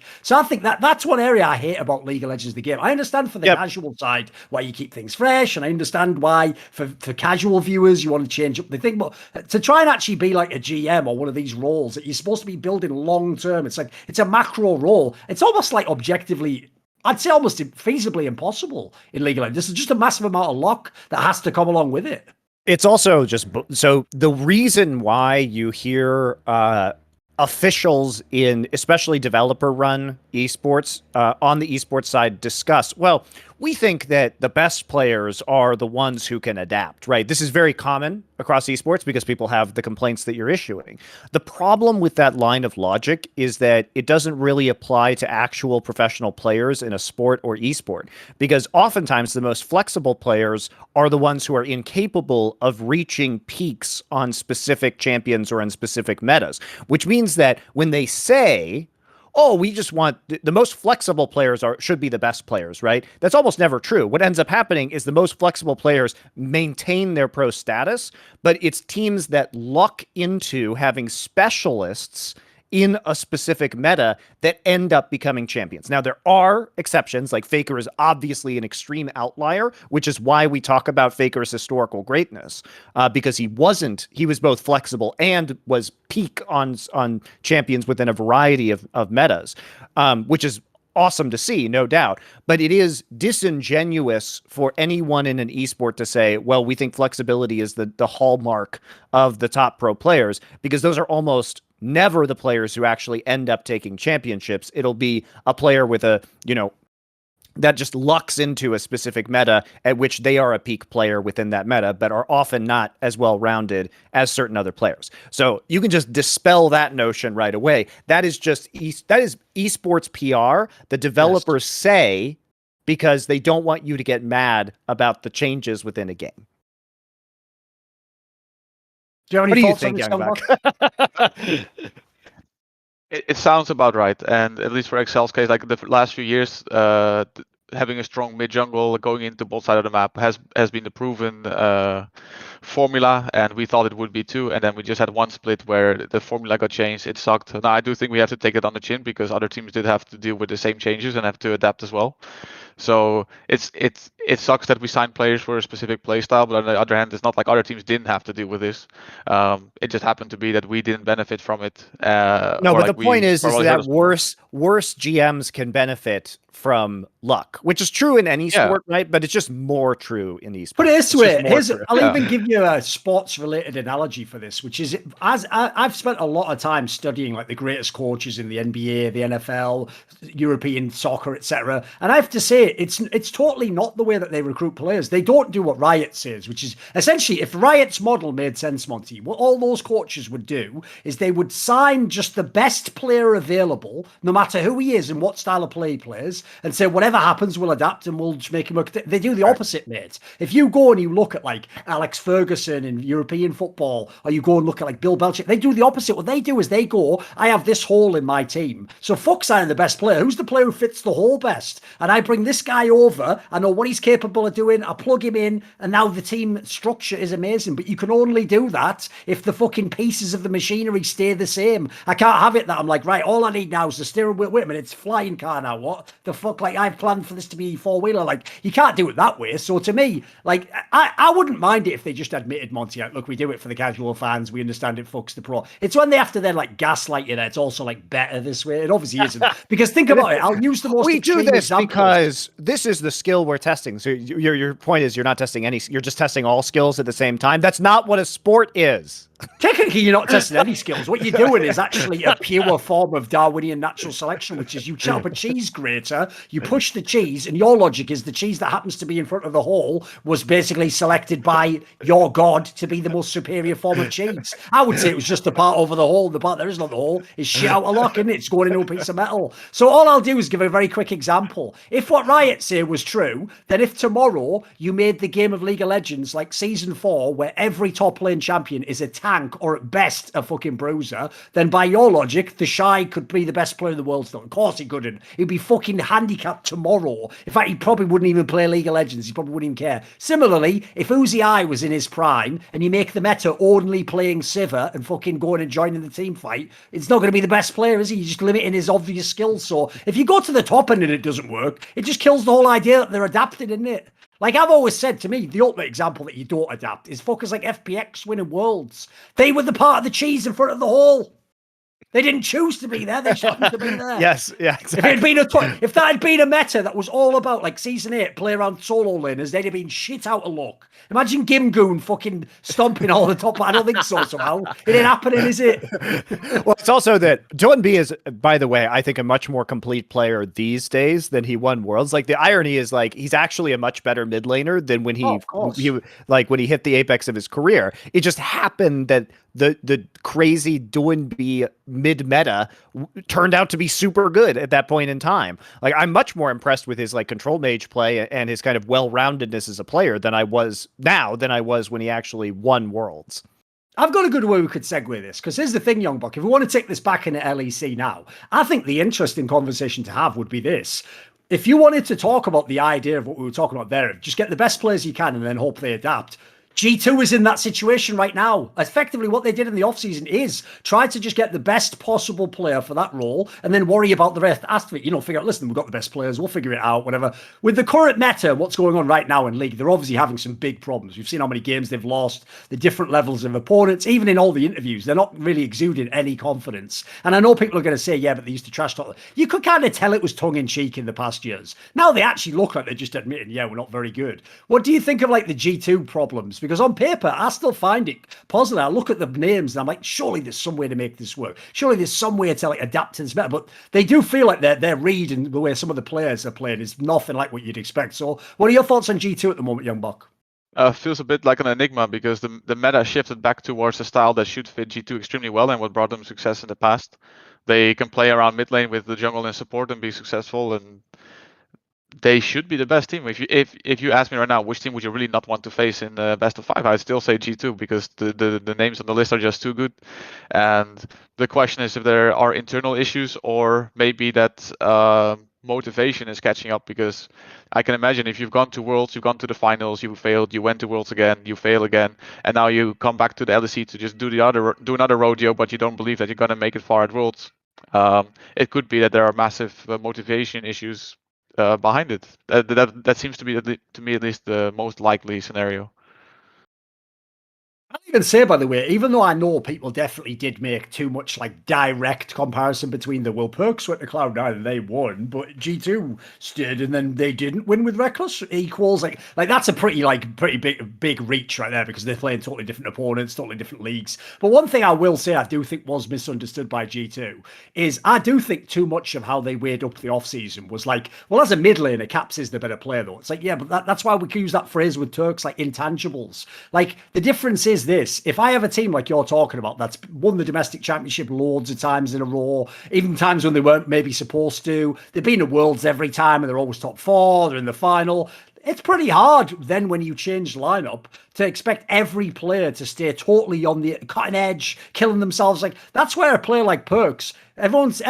I know everyone tried to report it like, oh, it's a bit toxic. I 4P fucking is, because I tell you what, in that scenario where we've already won the championship loads of times, sometimes you have to kick the other guy up his ass to get him practicing again, or tell him, you know what, you might think it's funny that you're fucking around in week 3, but like you'll be week 9 before you know, so you better start getting.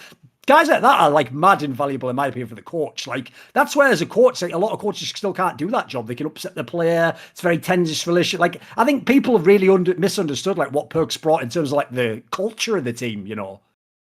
Absolutely, and I'm actually a big fan of making a change, or at least two changes every season. There was a big learning lesson as well in the Fnatic 2018 to 2019. We made it to the finals, of course, and then had the same roster roll over minus so was that people was now a sole starter, and we only had one change in Nemesis. Everything else stayed the same. And you could see that the motivation was extremely low, and you need one or two rookies. I think two is an ideal number to bring that fire.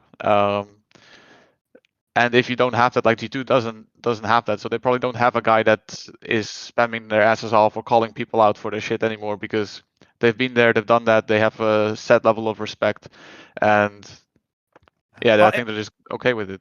I mean, I think it's true what you're saying. It's right now for a lot of these G2 players, what else is like the only thing they haven't done is win worlds, right? And so when you see Perks leave and you realize that this roster that had done all, had won all these titles, had all this international success, and there isn't really a good, sure you get Reckless, but is that going to be enough to propel you to a potential world's title? I think if the G2 players are honest with themselves, the answer is probably no.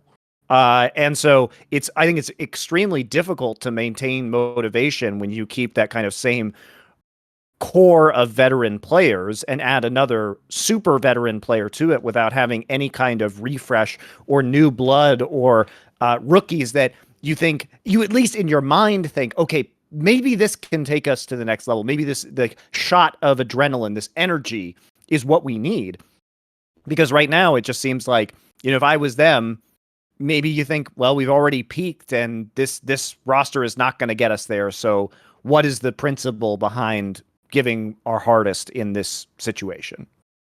Absolutely. And I guess G2 is also on a bit unlucky, because I would say that if you looked at the rosters at the start of the season, you say they have the best player in each position. So how can they even improve their roster?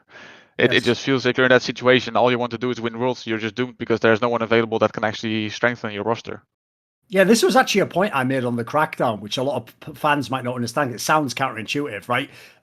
Every fan who doesn't know coaching thinks, right, well, the easiest way to coach is just have all the best players. By the way, that's incredibly difficult to coach all the best players. Like, It's actually way easier, for example, to have like an obvious hierarchy. Like, if I have Uzi and then I have some fucking shitter in top lane, I'm never going to have to worry about a debate between, should we play through top lane or AD carry? There's an obvious reason. But another one would be like this. Another reason why it's really hard to coach the best players is every other team is doing the approach as Youngbuck just did, where when things go badly, you bring in the rookie and who can you bring in instead of G2? So you're going to bring in someone else instead of Caps? No way. You're going to bring in someone else instead of Wonder? Very unlikely. So actually, the mad thing is, if you're Grabs, you are told you are not allowed to change any players because they're all the best. But even when they're not the best, because they aren't today who the player is on paper, you have to somehow get them to be that player, even though, again, you have no option to bench them. Like, all right, who's this a guy, a fucking miracle worker? He's just a coach. Like, I actually think he's got an incredibly difficult job right now because he will be held accountable as if this was all the players at their peak on paper. But actually, at the moment in the server, if I turned the nameplates off, dude, people would they would guess wrong on a lot of the names in G2 right now, especially some of the solo lane play I've seen. Like, no one would believe these were those players. It's funny, but it's also distressing. I mean, you see those like screen caps of like Caps being 11th place in certain statistical categories. Now, keep in mind, there are 10 teams in the LEC, and he's in 11th place in certain mid lane statistical categories. That is pure banter, I can't lie. It's so funny. It is really funny. I know. But, I agree. I think as a coach's job, it's really difficult to control this roster with the egos that are involved and the past success because I especially feel for Nelson coming in because I think he has great ideas and a really good understanding of the game, but trying to come in from the outside and motivate players. This is what I always say about veteran lineups who have seen success in the past. If there is a dip in performance, what veteran players will do and I think Youngbuck can speak to this, is that they will go back in their minds and think, well, we were successful doing this thing in the past, which may have been, it's kind of an appeal to antiquity logical fallacy where you're not taking into account, well, other players have improved, or perhaps the structure around other teams, like the infrastructure of the esport has improved to a degree where those tactics no longer work. But players want to rewind time in their minds to when they were winning and say, well, we were successful for this reason in the past. We're not going to listen to this new guy telling us to change the structure because that's not how we won. Now, sometimes that can be true, but a lot of times it's just bullshit in their own heads, and breaking them out of that or getting them into new habits is really hard, especially as a new coach coming in. Yeah, there's no way he's never going to get a fair treatment in that regard. And I think if you look at G2, if them not winning Spring Split isn't going to change their mindset, then put a fire back under their asses, then nothing can. And just bringing in Nelson isn't going to do it. It's going to be a situation where in the offseason they probably have to look at making 1 or 2 roster changes or massive staff changes or a mixture of those two to get the motivation back. It seems like a very difficult position for them to be in right now. Another thing I'm sure you could speak to, being as obviously you were in teams like G2 that won the 4 championships in a row, and then you're in the Fnatic team that won the 2 championships. Another thing that people who are fans will always take for granted is they assume that every single player really does, I'm just practicing as much as I possibly can because I just want to win, man. It's like, that's actually just what they say in interviews. Like, it's very rare that you get the people who are like the sports champions who are just like obsessed with winning, and they really do absolutely everything in their power. Most people, I always say, want to win in the sense that winning's the best outcome, but they want to win while being semi-comfortable. And they want to win, on their terms, playing the way they like and the practicing the way they like. So another thing that people really take for granted is they think, well, if I won the championship, by the way, spoiler, you won't win the championship. That's why you're fucking a pleb watching a screen right now that you literally are going to jack off watching the same screen with technically it's a mirror. Think about it, right? But this is my problem, right? When you're in this scenario where you're a fan, you imagine if you won that you'd be so motivated to win again. It's actually not the case. Yep. People who are obsessive winners are like that because what they actually will even admit is winning is the only thing that matters to me in life. I don't even care how well I play, by the way. If I play amazing in the final and I lose and I'm an obsessive winner, that was the worst day of my life. They don't do that thing that a fan can do. Like, well, you dropped 50, but you lost. Dude, those guys will be destroyed. But the problem with that is a normal person will have a year where it goes awesome, they win a championship, and then the next year they're like, whatever, we were in the mix, I did my best, but it wasn't the right split. I got the fat new paycheck, from winning. There's loads of other reasons. Yeah, there's lots of other things to enjoy in life. So in my opinion, when you have those rare people who have that drive, like you can't let them get out your hands. Like Perks is one of them. I'll give you a funny one because it's in a different way. Mithy is like that, but this is even better, Monty. He's like it in a different sense. You have to go and watch my reflections of him to appreciate. He was literally changing all of his teams because yes, he wanted to win again, but now Monty, he wanted to win without one of the former teammates, so he could prove to them that it was him that won. That's like some other level of here. Because like Michael Jordan's like, I just want to win all the championships. That's like if Michael Jordan was like, I want to win, but now this time you can't be on my team, Scottie Pippen. With like, style. What? You know what I mean? Like that's what Mithy was like. He was on some shit of like, look, I don't want to win, and then everyone say it was because I was with Perks. I've got to win against Perks. Like, all right. Now he's got to be a coach so he can win that way too, to show that it was his mastermind, the entire time. No, I love that kind of mentality and drive. Shit. And there's also the factor that some players have extraordinary natural ability, but maybe not the best work ethic or most dedication. And I've been an advocate of saying, like, look, you have to treat certain players differently. Certain players may require time off. Certain players may require less practice or more practice in order to be at their peak. Wunder is a case where it's like this guy has exceptional natural talent, but I think there are questions as to whether he legitimately plays the game enough to kind of, peak, let's say. I'm not sure if we've ever actually seen the peak of Wunder in terms of a purely theoretical universe. A player that I can speak to more specifically would be like Stefano, who's a very famous StarCraft player. Now, Stefano, for those of you who don't know, he's a French player. He was extraordinarily intelligent, extraordinarily naturally gifted at playing StarCraft. He would not practice and be able to compete with some of the best Korean players in the world. And he was notorious for, I'm not saying this is a one-to-one comparison with Wunder, but he was notorious for partying. He was notorious for kind of his antics. He was kind of like the Dennis Rodman of StarCraft in a way. And maybe he needed that in order to be at his peak. I don't know. But you are kind of left wondering, what if Stefano had a Korean work ethic? Would he have been the best player in StarCraft 2? He had the natural talent to be the best player ever. Like I don't think it's unfair to say that. And so I kind of am curious at this stage about wonder if he put more effort into the game, if he would have better results at this point in time, or what his peak could have been.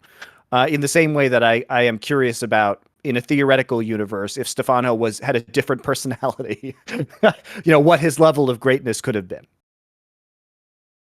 Yeah, I think it's so extremely different from player to player, and with Wunder, the question is maybe if he even plays enough, if he's actually legitimately just playing World of Warcraft.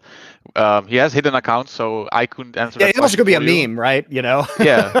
Like, we don't know his secret accounts, so we don't even know how many games he's playing. But yeah, it does differ a lot from player to player. For example, Beepo as a rookie was playing 25 to 30 games a week on average, which is an extremely low amount for a snooker player. But it worked for him. It's the zone in which he just plays the best. And Nemesis as a rookie was playing between 90 and 120 games, which is out of his mind. Like, this guy wasn't sleeping 8 hours a day, he was sleeping 5 hours a day, because he was just playing so much solo queue, and that was working for him.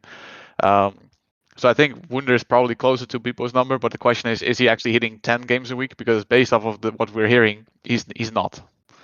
And by the way, if you're a fan, please do not ever take the fact that you occasionally have Friday off and play 10 games in a row of solo queue, as in that's what it's like when these guys practice. Like, you're playing, they're practicing. Like, I can tell you, I'll give you a StarCraft 2 analogy. There was a Norwegian player, he actually played for Team Liquid eventually, called Snoot, right? And before he was in Team Liquid, he was just a guy in the Norwegian scene, and he became up in the European scene in 2012, and he did literally like a career progression, like a ladder. Like, he started out, he could come top 16 at like a all right LAN, then he could come top 8, and then eventually had like an upset over a Korean, and then he was top 4, and then eventually he won a tournament at the end of the year or whatever. And basically this guy, the whole time, he'd heard all these stories about Korean StarCraft players, like they play like fucking 20 games a day on ranked, and then they have this many extra like custom practices. So he did it, Monty. He literally just locked himself away, and he would play this number of games per day. And he literally, I've done interviews with him, he told me shit like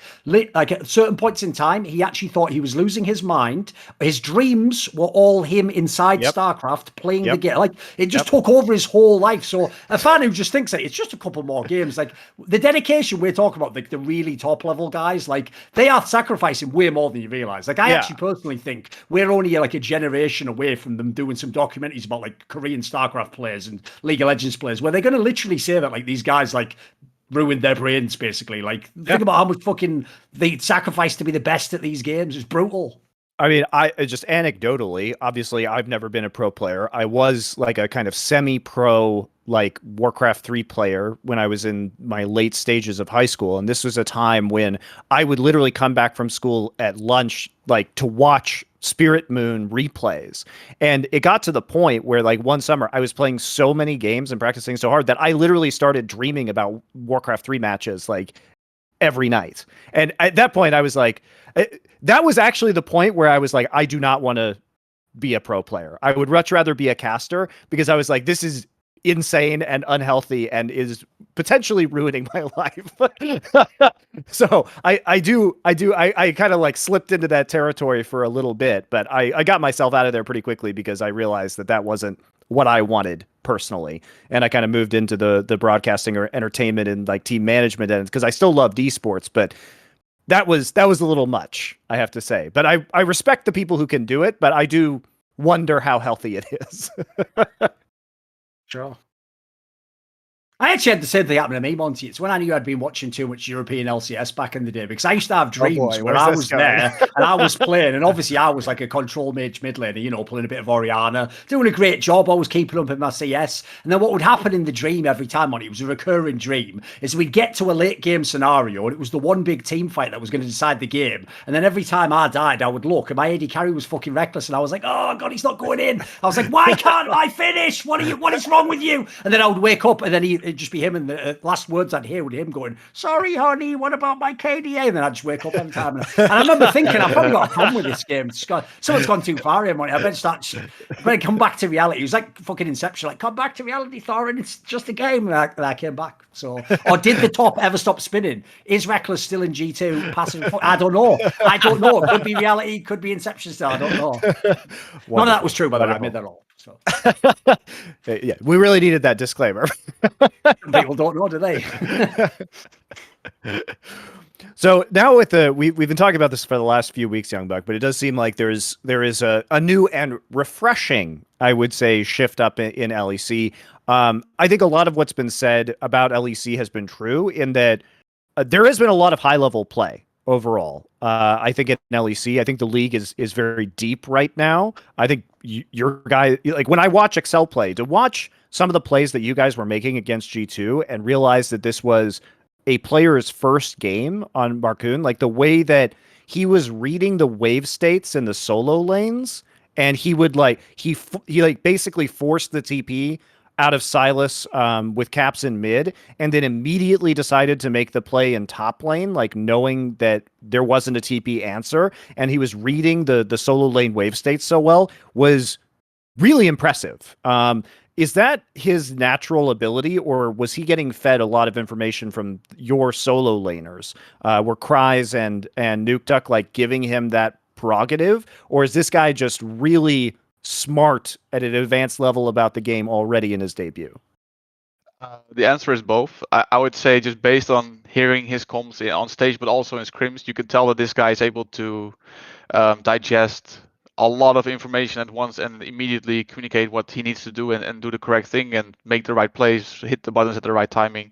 I think the mid lane dive was a lot up to him. And the top lane dive, it was a situation where Christ said, "Hey, I have a slow push here. Can you guys come?" And then there was a clear yes, and then they went for it. Like, yeah, Silas TP, let's go. And but all in all, I would say Markoon has been extremely impressive in his communication and even the leadership. Well, also in practice. So yeah, this guy is going to be probably a big star. I need to not say this because we're getting a little bit cocky in scrims already. 2 games. So yeah, I mean there are worlds in which we go 0-2 next week, but mainly I want to not build too much of an ego because the guys are getting cocky in their practice already, and we haven't played the top teams yet. To douse the fire a little bit, there were some moments of like over aggression from Markoon, and so you don't want to read into every one of these situations as super calculated because just because the outcome of a play looks good doesn't mean that that's the player's motivation was not just over aggression in general, I would say. But I was just very impressed because I felt like for a new player at this level, especially with the intimidation factor of playing a team like G2, the reads were really good. The reads were really good. The team play was really good. He was in the right place at the right time, whether the micro decisions around like when to engage, but generally I found that his macro concepts were really solid. And that is, I think, really rare in a rookie. So that's what gave me a lot of hope, is that his kind of game sense and game intelligence seemed to be on point. Yeah. They're both extremely high. Like, it reminds me of like the top players in G2 and Fnatic that I coached. Already. So the question is like, how did this guy get to this level? Because when he's 18 or 19, do you have a lot of coaching like one-on-ones, or are you directly involved in Excel's tier 2 team?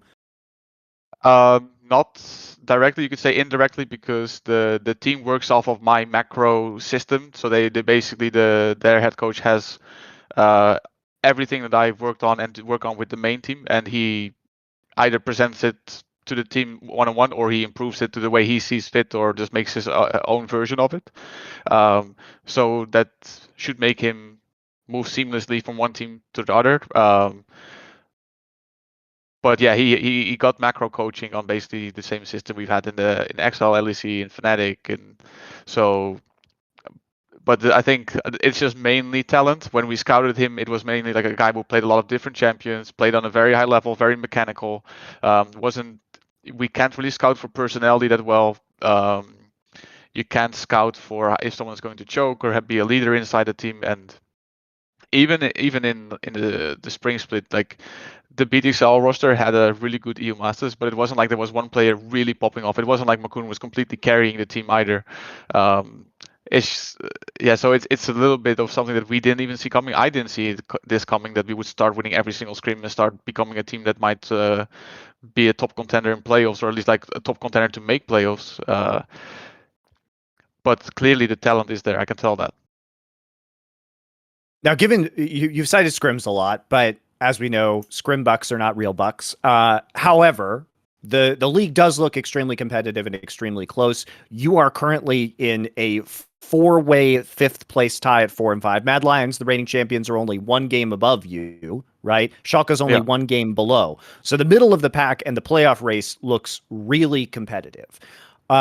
Based on the current state of affairs, because I guess this last week, I think we saw kind of a better version of Rogue, but a worse version of Misfits overall. How would you, if you were to do the power rankings in EU right now, how would you stack everybody up? Because I think this is it's difficult. It's very hard to say who is on top right at the moment. Yeah, so for Excel, I'd give them a playoffs position, but I don't know where exactly. Like, we haven't scrimmed top teams yet. We just scrimmed the other teams that basically haven't made playoffs. So I would say Rogue, Fnatic, Mad Lions, G2, Misfits were the other teams in that order that should make playoffs, or that the ones I would want to face in that order. I think Misfits is overperforming a little bit, but they will definitely make playoffs based off the wins that they have now. So that's the ranking that I would give the teams. But you still have Rogue as the best team, though. Yes. What would And I don't know whether. What would put them ahead of the others, though? A lot of individual skill, good read on the meta, good team synergy. Inspired is, I think it's just a team that has an identity around winning lanes and letting Inspired do his thing in the jungle, giving him a lot of space to be the playmaker and the main carry. And that is just a style that fits extremely well for them. It was a style that was kind of necessary for the meta in spring, but they just keep going with it, and they have the players to pull it off. So I think that they just have a very strong identity, and they just keep doing what's working for them, and that's why they're still the best. I saw someone, it was actually just someone in my Discord, it was an interesting line, so I thought I'd bring it out for you, where they actually were looking at the teams, and because obviously at the moment, that Fnatic is a top team, but it's just a very different Fnatic from the old Fnatic, and obviously G2 at the moment have their issues. Since there isn't just that scenario anymore of like, the LEC is just about G2 and Fnatic, they actually made the contrast that if you just look at the playing style of the teams now, you can actually take the old school playing styles that everyone loved and apply them to the new teams. So if we think of like season 9, when in the summer, you guys in Fnatic had that style where it's like you were just always front running it for like every game. You always got ahead early. You had like winning lanes. Basically, you could potentially stomp a lot of the teams in the league. G2 at the time, because this wasn't the spring one, it was the summer one, that was the one where they were like the kings of the comeback. Like, they're never out of a game. There's always a way back in. Someone said if you want to do like a contrast with those ones, like Rogue obviously fits like the front running category. They seem to do it every bloody game. And if they lose, it always feels like they partly contributing to it, because they're always ahead. And then the contrast they said is Mad Lions is G2, because Mad Lions also, and this is why I personally don't feel like they're the best, but I can't hate on them because they do find a way to win so many games. Even if it looks like, why did they do that draft off? They're going to lose this game. The amount of ways that they find back into games is ridiculous. Obviously, it's a little bit of a hard force on the comparison. What do you think? I think that historically, especially, I'm just going to speak for Europe. If you have the best individual players, the easiest way to win a championship is just by playing scaling. It's just not going to work on the international stage. You're going to hit a point where you meet a team that is just individually better, and they're going to roll all over you. And in the LEC, there are teams that could do it, but they didn't do it. I think Rogue was a team that could do it, but Mad Lions, I think in Game 5, got like a comeback from 10,000 gold that should have never happened. So ideally, if you have a team with very talented individuals, or you have like the top 2 players in every position, you want to play a style like Rogue, because it just gives you way more options to win a game. You're not at the mercy of your opponents when it comes to the big best of 5s. But Mad Lions will win against teams that don't have the highest individual skill, because they'll always find that comeback from individual players having scaling and other teams not being good enough to close out against them. I want to talk about your coaching career a bit, because I think it was a surprise for a lot of people to see you kind of ending up on Excel this year. Clearly, like, a lot of the changes that you've made have been good, especially as we head into summer. But it was kind of shocking to not see you potentially go to an LCS team, given that your level of success and kind of reputation within the scene as an excellent coach. So in terms of your career and your development, why did you decide to stay with Excel? And also, like, what are your ambitions with this Excel roster right now and the system that you've implemented? Have they been supporting you in terms of the structure that you wanted to put in place and providing you with the necessary resources? Yeah, so going into the 2019 offseason, I just wanted a team with rookies, somewhere that I could find a lot of job satisfaction and make a team better. And whether it was, I mean, I had a strong preference for Europe. So when I did have some NA offers, they were being considered. But Excel gave a really good offer, and knowing Expect and his view on Excel, like how he experienced the organization, was very positive at the time. Everything was well taken care of in terms of like the gaming house location, which to me is quite important. So for me, that was combined with the offer that they made. It was a very competitive offer. It was a bit of a no-brainer. I really liked working with Expect. He was speaking positive about the org, the players. Now that we're here, I think the organization has been, yeah, they've been giving me a lot of resources. I got to manage the last off season. Even now, they still back me, even though we've made a lot of changes over the last 2 years. So it's easy to kind of lose some credibility.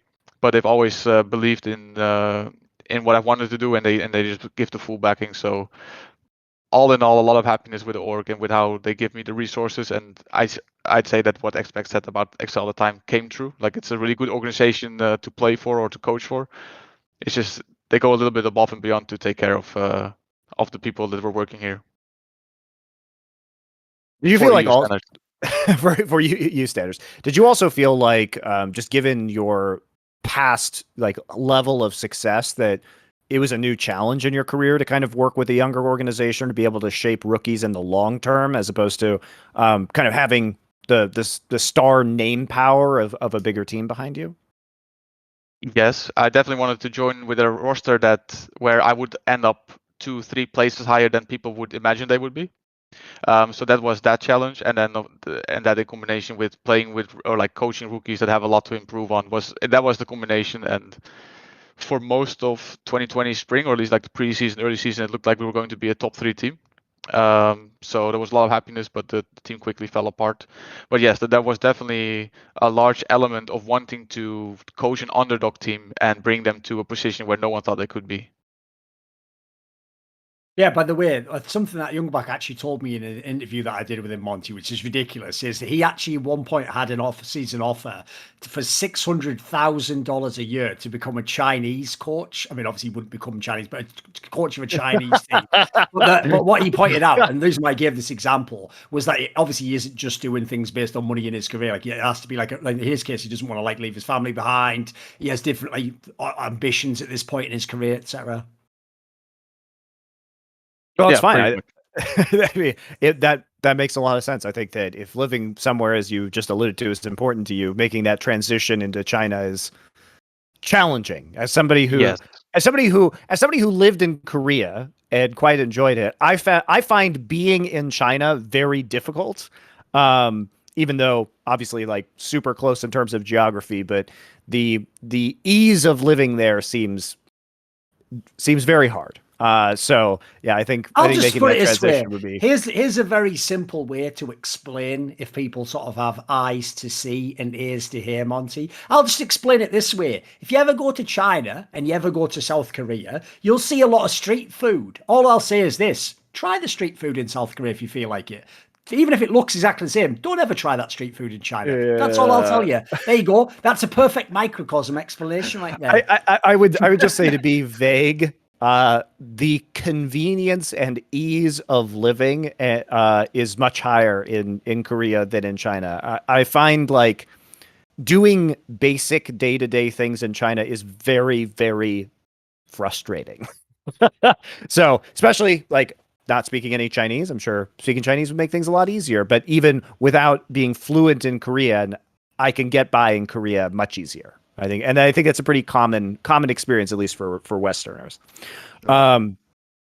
So projecting forward for the rest of this split in the LEC, as we kind of wrap up our hour with you here, Youngbuck, where would you rate kind of the average skill level of LEC right now? Because I will say I found it a little bit distressing in the spring, especially how the Mad Lions versus Rogue finals went, and the level of play in that finals I would say was disappointing. And then kind of the MSI performance was a little bit rocky. But it feels like since coming back from MSI, a lot of teams have improved significantly, and we're seeing a lot fewer mistakes. I'm curious if this is a result potentially of MSI taking place in Europe and players actually. Were you scrimming against any of the MSI teams like during that period, or did you feel that there was a lot of crossover between LEC teams and some of the Asian teams that came over? We haven't scrimmed any of the teams, and I don't think there was much of a crossover. I do think that the average level is pretty high, and I think having teams with a very set identity and sending them to Worlds would be best for the region. And so I'm looking at Rogue and Fnatic that are, you know what they're going to get from them, but they're so specialized in doing that one thing that they will do. That those teams will usually do well at Worlds. Where a team like Mad Lions, it's a bit of a cookie cutter team. Which can do very well domestically, but can struggle internationally when they don't have a specialized playstyle. So hopefully Excel sneaks in there with the mid jungle playstyle. Okay, yeah, so I think it's just the storyline, Monty, because I get what you mean. Like, put it this way: if I could rewind the clock and the way spring ends is Rogue just wins game 3 and just cleans the final out and wins, everything would make sense in the world. It's like they actually had an awesome roster. They made the right moves. They looked really good in the split. They beat G2 in a best of 5. They win the final. They look awesome in summer. Like everything would, all the world would be alright. The problem is, like, it's all over the place. Like this split began with Misfits just stomping everyone. Vitality's winning like one game and then losing to anyone. Like it's Fnatic somehow was good. We expected that level of variance based on the Vitality roster. Like the level of variance on Vitality makes sense given the kind of roster construction that they engaged in. Like, they were not going to be a top team probably, but they would be an exciting, like an interesting team to watch for the highs and the lows. I would say would be the kind of take on what you saw from Vitality's like mid-season moves. Now, whether we expected G2 to kind of be this underwhelming or Fnatic's roster swap with Whippo, like role swap to go this well, I think those are interesting. Nobody expected the latter one. Nobody could have expected the latter one. Come on. I don't even really believe that Fnatic themselves thought the move would go. No, well. I don't think they would have like thought every going part of it this worked. well. Come on. Yeah, exactly. Like I think you could have said I would have said I can understand how this can work. Would I have expected it to take this quickly and do this well immediately? No. So what do you think on it, Youngbuck? What do you think of Fnatic at the moment? I think they're a pretty clear second best team in Europe. I do think their solo lanes aren't that strong, but their bot lane is just smurfing, and Bwipo is doing extremely well. Now, I was one of the people who did predict Bwipo to do well, but also that Fnatic as a whole would do this well. I thought they would actually have a very rough early half and then probably get better and squeeze into playoffs, maybe with 1-2 wins difference over the 7th place. But it seems to click. Bwipo has been saying for a very long time that he wants to move to a position that is closer to Hylissang, and now that he did, it's paying dividend, and he stuck true to his word that he would make it work with the synergy that he has with Hilly. That's also another problem I have. Is like, look, I can't keep hating on Fnatic that the results are fantastic. They obviously are like one of the top teams right now. But I have to say, if I project forwards, there's no universe these solo laners are doing damage against Asian and fucking elite teams. It just ain't going to happen. I'm sorry. Like, again, this is an example of a team that's doing well domestically. Maybe they have the right stuff within EU, but you have some, like, just go look at LPL, guys, if you want to see what solo laners are like. It's really scary right now. It's really scary. Yeah. I think the core problem with this roster is that in order for Fnatic to do damage at an international level, Adam really had to pop off on some of these weird top lane carries. Like I would have needed to see more from like his Olaf play. I never saw it in the tier 2 scene, but obviously I heard about it coming into Fnatic and I was like, okay, well, they're starting to build these compositions based around some of these top lane carries, but he absolutely has to dominate domestically on those champion selections and with that team style in order for it to make a dent at an international level, because it's not ideal in the meta. And so if you're playing in a subpar way in the meta, you have to make up for it through very strong stylistic identity and individual performance. And I just haven't seen that. So him playing weird picks against top Asian, so like top laners I just don't see that working.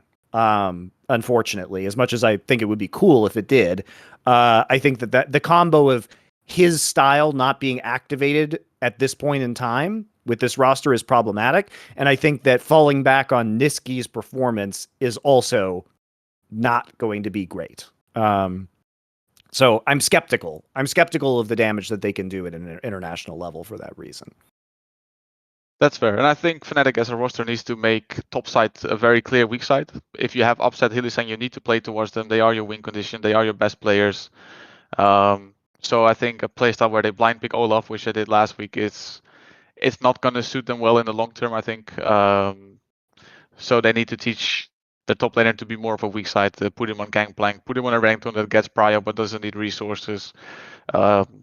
Very simple champions like that, and just keep playing towards the bot lane. And internationally, it will not be easy for them to make a big dent, but they could at least try to draft around the weaknesses. And you can teach Niski to play Malzahar and just force your opponents to buy QSS, and that's the crown strat.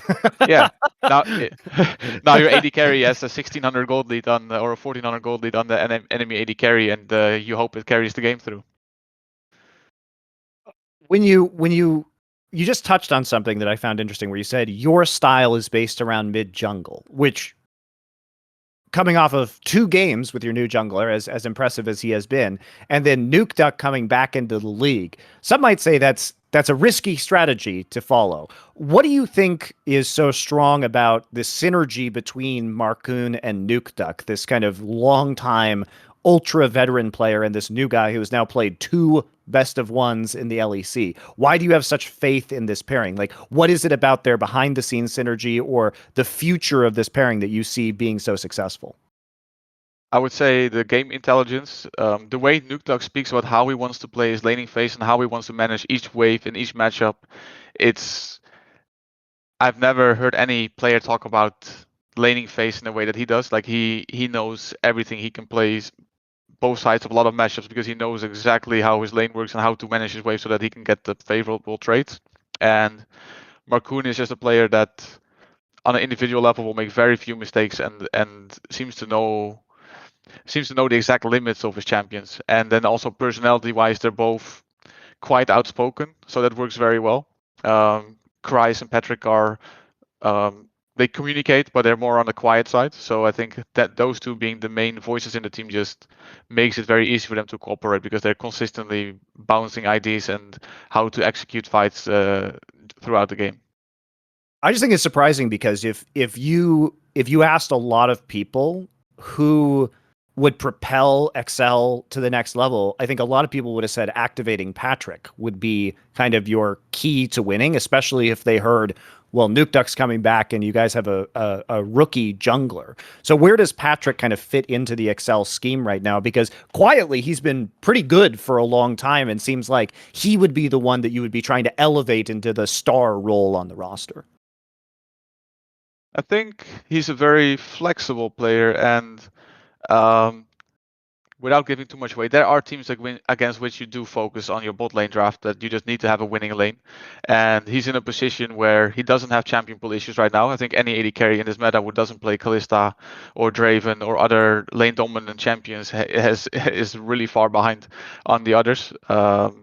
And he plays both of them at a very high level. So a lot of the games we don't have to necessarily focus on getting him a good matchup because he's just going to get it. I think against the G2 game, we first picked Thresh. That was to make sure that we had a winning bot lane matchup, whether it was with the Draven, a Kalista, or any other AD carry. I think we got Aphelios that game. We can draft for both, but we can. It's a little bit dependent on the opponent. I can't give away too much because we have Mad Lions, Fnatic, 2 different teams, but it's not like Patrick is on the background every game. Plus, I agree with what you said before. Like, to me, when they got Denick in the team, was attempting to do exactly that. Because the real problem is this, right? This is what I hate about fans, is they will just do that thing where they say totally the wrong thing and then they wait until eventually it's right and they go, see, I was right all along. So they're all going to tell you, Monty, Torre/Norskera was always shit. He wasn't. He was actually pretty good a few years ago. The problem is he did have his issues in the last, I'd say, like split in half. Like he started to maybe fall off and had some, quite frankly, some pretty bad like ints. So in my opinion, like if that's who you support as your Patrick, you're not going to be the best lane in Europe. Like remember that you've got motherfuckers like Upsets playing with Hillesang. Records has Mickey X, like they've already got like studs across the board in their lane. So to me, bringing in Denick was a decent attempt. I thought Denick was like misused by Misfits. Seems like a pretty skilled player. Seems as like Youngbuck said, stylistically, like you're going to give that sort of support to someone like Patrick if you want him to be a star. It just didn't work out for whatever reason. Yeah, no, that hits the nail right on the head. And the main thing was that we had very specific issues with Tora in that meta, and we couldn't fix them. And then we did tryouts with Denick, and Denick was a player where we knew he was fixing the issue that we had, and nukeduck was the same with Chocolate. We knew he was fixing issue that we had, and of course we knew we were going to have new problems and in different areas, which did end up happening, and they were maybe even worse than the problems we were trying to solve. But we were signing players to solve problems, and those problems did get solved, and then new problems arose, and now we have again 2 players to solve those problems. You mentioned that the difference between Denick and Advienne was not significant. Like Advienne was like maybe slightly better. So did you put Advienne in because of his synergy with Markoon and the fact that they had that previous experience playing with each other, or is there a different style that you feel Advienne brings to the roster, which is more conducive to say capitalizing on perhaps nukeduck's skills? Both. Advienne was mechanically doing slightly better in the internal tryouts, but he was also having a lot of synergy with Markoon. Whenever they were mixed together, they were working together better than pretty much any other duo that we could combine. And in both scrims and stage, we felt that the bot lane was not one of the strongest performers. So if we're going to make one change, we should definitely make the 2 changes together. Makes sense. Okay, well, I don't want to take up any more of your time. Do you have any final thoughts on Excel and how you guys are doing in scrims right now? What is your goal for the end of the season? Like, if you could choose kind of a reasonable end of regular season placement before you get into playoffs, where do you think fans can expect you to be? I'd say anywhere between 4th and 7th place to be fairly reasonable. And with a silent hope that if the lineup continues to perform the way they do, we might end up in a fight for that last world spot. That would be impressive for sure, especially given the kind of strength overall of the region. But really good stuff. Very fun to see the new rookie players this week. Thanks a lot for joining us, Youngbuck. We are not going to end the show here. We're going to take a quick break, and we come back. We will be answering fan questions as we do every week to round out the show. So thanks, good luck to Excel, and we'll see you back in a couple minutes. Now, this is the part of the show where we answer fan questions from our GrogCoin 25 holders. If you would like to join the ranks of the GrogCoin 25 holders, you can go to the Insight on Esports Discord, which is linked below. If you are on the YouTube video, you can type !Discord in the Twitch chat, and it'll give you a link there. Join the Discord. In the GrogCoin Lounge channel, there's a pinned message. It will tell you how to link your Rally account. If you hold 25 GrogCoins, we will be taking your questions now. So, I know this is a popular one, always asking us, who are some of your favorite musical artists, Thorin? Who are you listening to these days? Oh, the problem is I'm not someone who like keeps up with new music really. Like even the ones I'm into, there's not many that I actually find the newest shit that they do. Like there's very rare ones. There's basically just people like I follow the subreddit for like Burial or some Burial. Ariel's great. Try to keep up with his newest stuff. But in general, it's funny. I was actually the last music I was listening to was Untrue by Burial when I was driving home from the 4th of July last night. Very eerie coincidence. In general, I just like stuff from whatever era. So let me think. Who would I pick as my like top 5? I would say like Rush. There's a good one. I don't give a fuck if any of you out there like you're like fucking League of Legends and LCS, so shut the fuck up. I go with Rush. Boards of Canada. Can't really go wrong with them. Listen to everything they've done about 1 million fucking times. I'll do two more. Let me think. I'll do King Crimson. That's right. Another prog rock brand. That's right. Ooh. Welcome to who I am, motherfuckers. Not like you. I don't like fucking post-punk customer. Do you like Porcupine Tree? They're pretty good. Yeah. The main guy who did that in that Stephen Wilson's pretty good. Yeah, I he's like great. most of his stuff. Let me think. I'll do one more. Let me think. Yeah, I'll say Burial. There we go. I like a lot of hip hop stuff as well, but the difference is like the quality can be way worse on that. I'll stand with those ones. There's some of my best ones. Check those out. There you go. I mean, I listen to tons of different artists, from hip hop to folk, not pop country because that shit sucks, but like singer songwriter, classic country, or folk music, or bluegrass, or opera, or classical music, or classic rock. I mean, I listen to all genres. So here's some instead of I'll pick some niche artists that you may not have heard of if you guys want some new music to check out. So first off, I love this artist named Coulter Wall, who's this guy who's in his early 20s right now from Canada. And he is a country singer-songwriter who sounds like he is 50 years old, and does some really interesting music overall. So he just did a Marty Robbins, who is a classic country artist, cover album, which was really good. But Coulter Wall is incredible if you like that kind of music. Some more niche picks. Let's see here. I mean, I've always loved this like dark wave / future pop band called V&V Nation, which is very kind of odd. Great live band if you ever have a chance to see them. What else have I been listening to? Bluegrass band called the Steel Drivers. I've been listening to a lot recently. There's some good kind of more obscure picks for you. K-pop is fucking terrible. Horrible manufactured music. If you guys want to watch KDA and watch fake characters from League of Legends sing music without any kind of artistic soul or narrative, go for it, I guess, but shit's trashed. Okay, let's see here. Did either of you catch Machine this weekend on the LEC broadcast? Of course we did. Really enjoyed him confronting some narratives in his PGL with Odo Omne. I did not see that.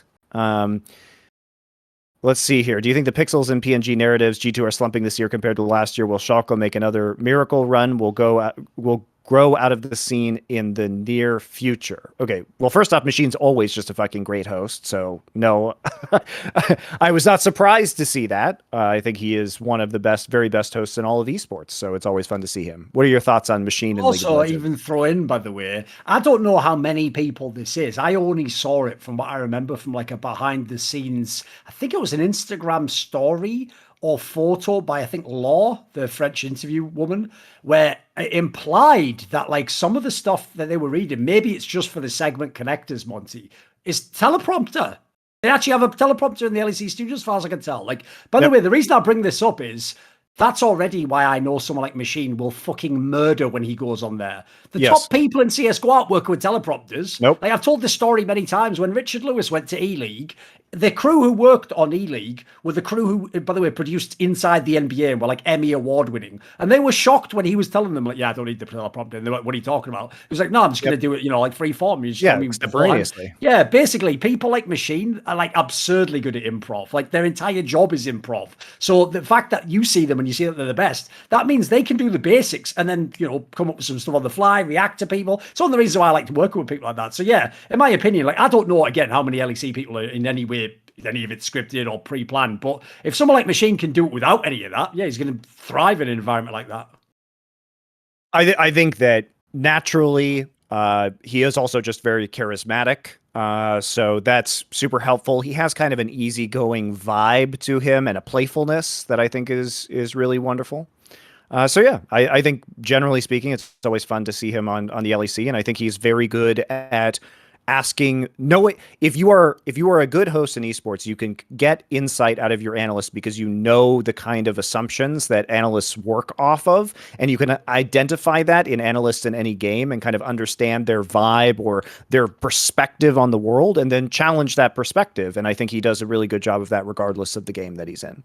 So yeah, great work overall. Not surprising, however, if you've seen his work in other games. Let's see here. What is your opinions on the whole antitrust inquiry with the Overwatch League? Oh boy. That's probably a Four Horsemen topic in the future, depending on how that turns out. Yeah, it seems pretty appropriate. Until we have more information, it's really difficult to say. I don't understand let me put it this way. I understand it at the antitrust legislation at a very basic level, and the basic level is this. There cannot be salary caps in sports leagues in America because if there is not a union to negotiate the principles of that salary cap, then it is antitrust. Now, how a soft cap that allegedly exists falls into those antitrust laws is probably a very nuanced legal issue. So until we have more information on what the specifics of that are, if it falls into antitrust legal problems, that's where the Four Horsemen is going to come in. But I think it's pure speculation right now as to how it's going to end. If I had to guess how it ends, I would say probably there's going to be some sort of government issue fine that will be small paid slap on the wrist. Yeah. I don't probably think more for the message than the actual number of amount of money. So here's why I don't think it's a big issue. Is because I think that the existence of the soft salary cap did not majorly affect Overwatch League players' salaries. I think that if you could make an argument that players were losing millions of dollars off of this, then perhaps it would be a more severe case. But I think in reality, the league was never big enough to justify huge player salaries that would have been hit by the cap. So I think I would just say this. Go on. No, I just think in real world application, I don't think that there has been a significant penalty in terms of player salaries that were affected. Therefore, I think the punishment is probably not going to be super severe if there is one at all. I just have two basic takes, and they make a perfect sense if you know the industry. One is this was always going to happen in franchise leagues because even the fuckers in esports who set up franchise leagues, in many cases, at least their actions do not suggest they are aware, as Monty pointed out, the actual foundations of what legally allow fucking franchise leagues to exist in sports. Like the obvious example would be, please, I know we're doing it colloquially, but please do not ever imagine for one moment that the League of LCS Player Association or the Counter-Strike Professional Players Association are unions. We're only using that term colloquially. They are by definition not unions, and they would be in a massive amount of legal trouble if they actually thought they could act in all the ways a union would. Now, the problem I have is this. Those bodies very much do know that, and as a result are very careful about how they act. What I don't get is that, I do know why, and I'm going to speculate now, is that game developers, when they set up these franchise leagues, act like it is the NBA. Even though, as you're pointing out, like the way the NBA works, there's a reason why they have lockouts. There's not even any option for that in things like the fucking LCS, right? What they don't essentially understand, in my opinion, is certain game developers, Riot and Blizzard to be right up there for this, have spent way too long as the fucking lawnmower man god of their little universe, and they do keep forgetting, as I've pointed out to them myself face-to-face, Monty, their jurisdiction ends outside of the motherfucking video game. You're only the demiurge inside League of Legends or Overwatch. You do not get to actually run the real world at your whim, like your fucking Joffrey Lannister, because I call him Lannister, not Baratheon. I follow the actual genealogy there. No, but my point is, you can't just like arbitrarily do things. So I think, yeah, I agree. It's very unlikely that they're going to get sort of like balls nailed to the wall, get absolutely wrecked. It's not even the way big business tends to work. They'll probably get a mild slap on the wrist and just sort of told, be a bit more careful about how you message this, something like that. But I do think that a lot of them this is a long time coming, that a lot of them have been behaving in ways, I mean, think of some of the shit Riot's done with LCS over the years. They've done things that absolutely you could have taken them to court over and probably beaten them. The point is, in the past, no one had the motivation to do it. There wasn't sort of a higher power that would come in and assert themselves. And nobody also in the mainstream world really knew how much money we were talking about. I think there's already been some cases where these game devs have sort of overstepped their bounds. It's just that there's no one to police them at the moment. But that will change, just as in Counter-Strike it does with the gambling. It's going to happen in games like these. Because just think of the scale of the sponsors we're talking about now and some of the names you're bringing in. You can't keep doing that forever and think no one's going from the government's going to start looking into how you're running things. I mean, here's my take on where I could say where I hope this goes. Clearly, I think what is a good sign is that the government is starting to look into antitrust issues in esports, which I think is very helpful for the industry because I think it will put a damper on the worst actors, especially in terms of developers. Now, where I would prefer that all of this end up, and I think that it's a larger question about antitrust in esports. And the core issue that I would like to see addressed is this. There is an antitrust issue because developers have a monopoly over the esports scene through ownership of the intellectual property, which means that I can't go and start a competing League of Legends league to the LCS because Riot owns the IP. So they inherently have an esports monopoly. And that's the thing that I would like to see broken up is I think that in the modern world that intellectual property laws in the United States are outdated and they're not reflective of a digital market or the fact that all of these separate businesses arise from people's intellectual property and giving them complete total dominance over that space is extremely bad for the esports industry. And that is what I hope changes. Do I think it's likely to change? No. I don't. I think that it would take sweeping Supreme Court level intellectual property law changes to get that to happen, or legislation changes through Congress that would be vigorously opposed by every single intellectual property rights holder and major company in the States, in the same way that we saw Disney fuck up IP laws for everybody else or for the common public. So I think it's tough, but I do think that it is absolutely awful for esports that developers have total control over the esports space. Shit. So that's what I hope changes, but don't think it's likely to. Would a second pandemic lockdown kill any of the major esports? So objectively, I don't think so, based on the fact it didn't the first time. So no, it didn't. And objectively, viewership went up in esports and cost of running except in events Overwatch technically, but yeah, all the others it did. So I remember that was one of the jokes being literally even made. Like, dude, if the viewership doesn't go up when people literally can't leave their home, you might have bigger problems than, you know, like fucking just the game. Yeah, I think that overall the pandemic, at least at first, was very good for esports. So to get into a more nuanced conversation, viewership went up.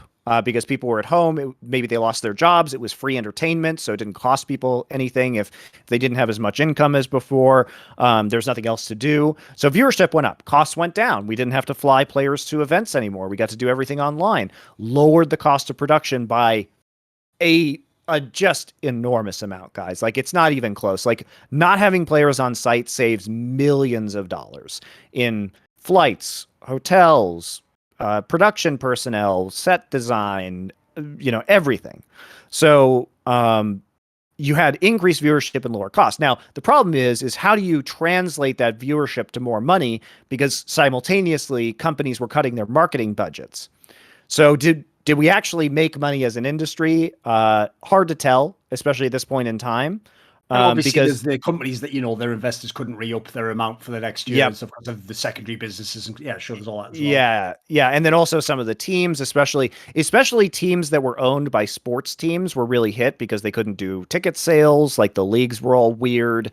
So they lost a lot of money from their other divisions, which meant that they couldn't invest it into esports, even though esports was doing well. You had the fact that with marketing budgets cut, nobody could actually sell for 2021. So we had good numbers in 2020, but we couldn't sell them because the companies weren't investing. And now we have this new problem, which there's a lot of talk about. Why are the LCS numbers so low? Well, guess what? In America, people can fucking go outside again. So even though the LCS product is significantly improved, like way better, we've got much better content in the LCS. It's a more competitive league. Like, this split is objectively pretty exciting to watch, I think, in the LCS. Compared to other splits. I mean, by LCS standards, guys, yes, it's still bad, but like, it's better. And so I think people just don't want to watch esports right now. So the problem that we're going to face is that now marketing budgets are coming back, but now they're going to come back with lower viewership numbers or weird co-streaming numbers. And what does that do to the scene? So would a second pandemic lockdown kill any of the major esports? No, they should be robust enough to handle it, but we're in a very weird financial and viewership situation where it's like Pandemic numbers, super good, no marketing budget. Post-pandemic numbers, nobody wants to watch esports because they actually want to go do stuff because they've been spending the last year and a half watching esports. But now there's money, but now you're selling against worse numbers. So how this all shakes out is going to be super weird. I also don't think actually that it's basically, here's the good news and the bad news. All the major esports are so enormous, there's actually nothing can kill them outright beyond like a competitive game takes all the people who play and view it, or people artificially swap. But here's the bad news. The arbitrary aspect I just explained there is what will kill the game, and there's no rhyme or reason to it. So, for example, in Counter-Strike, the reason no one plays in North America isn't all the things they say. Well, it's not the money, but it's that they all just decided en masse, like rats off a sinking ship, right? Let's just all get the fuck out of here, right? So that's the real problem, is that the industry does go like that. So in theory, if people went off the actual appropriate metrics, even if there was the scenario where you couldn't have lands, it would just scale down a little bit and you'd wait, right? The real problem is this. In the world of esports, all the esports compete against each other. So your real problem is this. If a game gets hit and it's an older game, for example, maybe the team orgs, maybe the tournament organizers decide, yeah, we're just going to go to a different game, actually. That's what will kill an esports game. And unfortunately, that is essentially, it's essentially the equivalent of like, what you call it, like investor confidence in the stock market. It's not that the stock in the company has no value. It's that if enough people decide at the wrong moment that we're all bailing, everyone bails. So that's the bigger concern to worry about. It's also not even just like the pressure on the teams comes from outside a lot of the time. So, for example, if you are in the middle of a fundraising round and you're trying to get more venture capital, the question that'll be asked to you is like, wow, look at those Fortnite numbers, or look at the Valorant launch numbers. Look how they were just like, setting records on Twitch. So the question becomes, when you're trying to answer to your board, who is run by boomers who don't know esports, why don't you have a Valorant team? Well, a lot of the teams are going to be like, well, look at this, we're making a Valorant team, and they're going to take the easiest available players to make that happen, to satisfy the conditions of either a fundraise or their current board, right? So they're trying to hop on trends in order to keep the spigot of money flowing and keep those people happy, and kind of like go to the newest, hottest thing, even if it's, who knows if it's going to be sustainable in the long run, right? Or who knows if, as a result of all of these teams going in, and like, what are the franchise, is Riot going to franchise Valorant? If League of Legends was 12 million, does that mean that Valorant's now 35 million? Especially if LEC slots are being sold for $30 million right now. There's so many questions. But a lot of it is driven by people who really don't know anything about the industry, putting pressure on people who do. Sadly. Is reality. Let's go to the next question. How pathetic are esports fans who get mad at crowds booing teams? Pretty pathetic, I think. I personally don't understand booing, because I just enjoy the top level of competition. So I'm not going to like have any kind of regional pride that would cause me to do that. I find it funny to mess. I mean, obviously my thing is messing with crowds who boo teams and playing the villain and being the antagonist. I've literally done that at stadium events. I find it fun. So I like it when crowds boo teams, because it gives me time to shine. I don't have any problem whatsoever with fans booing, in the same way as like I wouldn't decide you shouldn't cheer for this guy, he's not any good. Like you could cheer out boo for whatever the fuck you want. It's part of being a crowd. I agree though. I just don't get it. Like, I mean, in general, I don't really cheer or boo generally. Like I just sit there and go, great job, wow, or fuck this guy. It would never occur to me to be like a fucking like bunch of peasants from like the fucking Middle Ages going boo, boo, throwing fucking rotten produce at Punch and Judy actors. Like, I don't really get that level of sports, guys. No. Maybe I don't like beer enough. Who knows?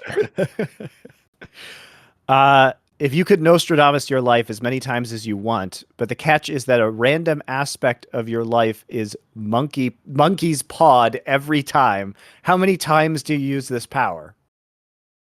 So what does he mean by that? As in, we can make a wish, or we predict the future? So if we can predict the future, right? of our lives as many times as we want, but a random aspect gets monkey's pod every time. How many times do you use this power? I use it 0 times. Yeah, the frankly. problem with that is what people don't seem to appreciate. It's why they did that really good Rick and Morty episode where the guy was the devil and he was just every Yes. beetle. But the premise is the curse always makes the entire premise a waste of fucking time, doesn't it? Correct. Like that's the whole premise of the curse. Like you always think no, but the upside, and then the curse always overweighs it. And so I agree. The problem with that is he's made it too extreme because if it has monkey paw element, it's essentially going to be shit, isn't it? Like.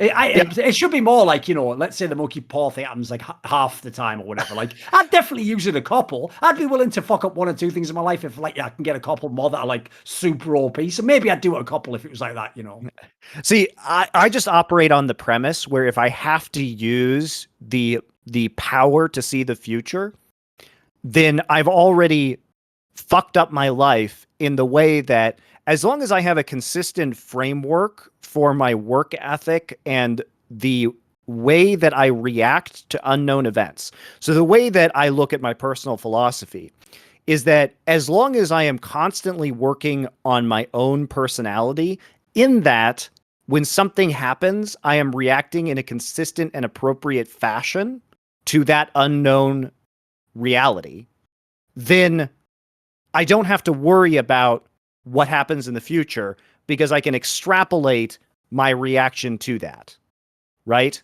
So my perception is I should not ever have to use the power of seeing the future if I am doing a good job of honing my personality in the present. And if I feel like I have to use that power, then the reaction should be I need to fix something about my present self. Does that make sense? The thing. If I don't have to just use it for my life, I'd use it all the time because then what I could do is this. I would pretend not to know about the monkey paw aspect and I would just go out like, good news, Fnatic fans. I wish Reckless would be in every Worlds final. Loses every single one, cries every time, distraught. I can't go through this again, guys. Oh, I won last year.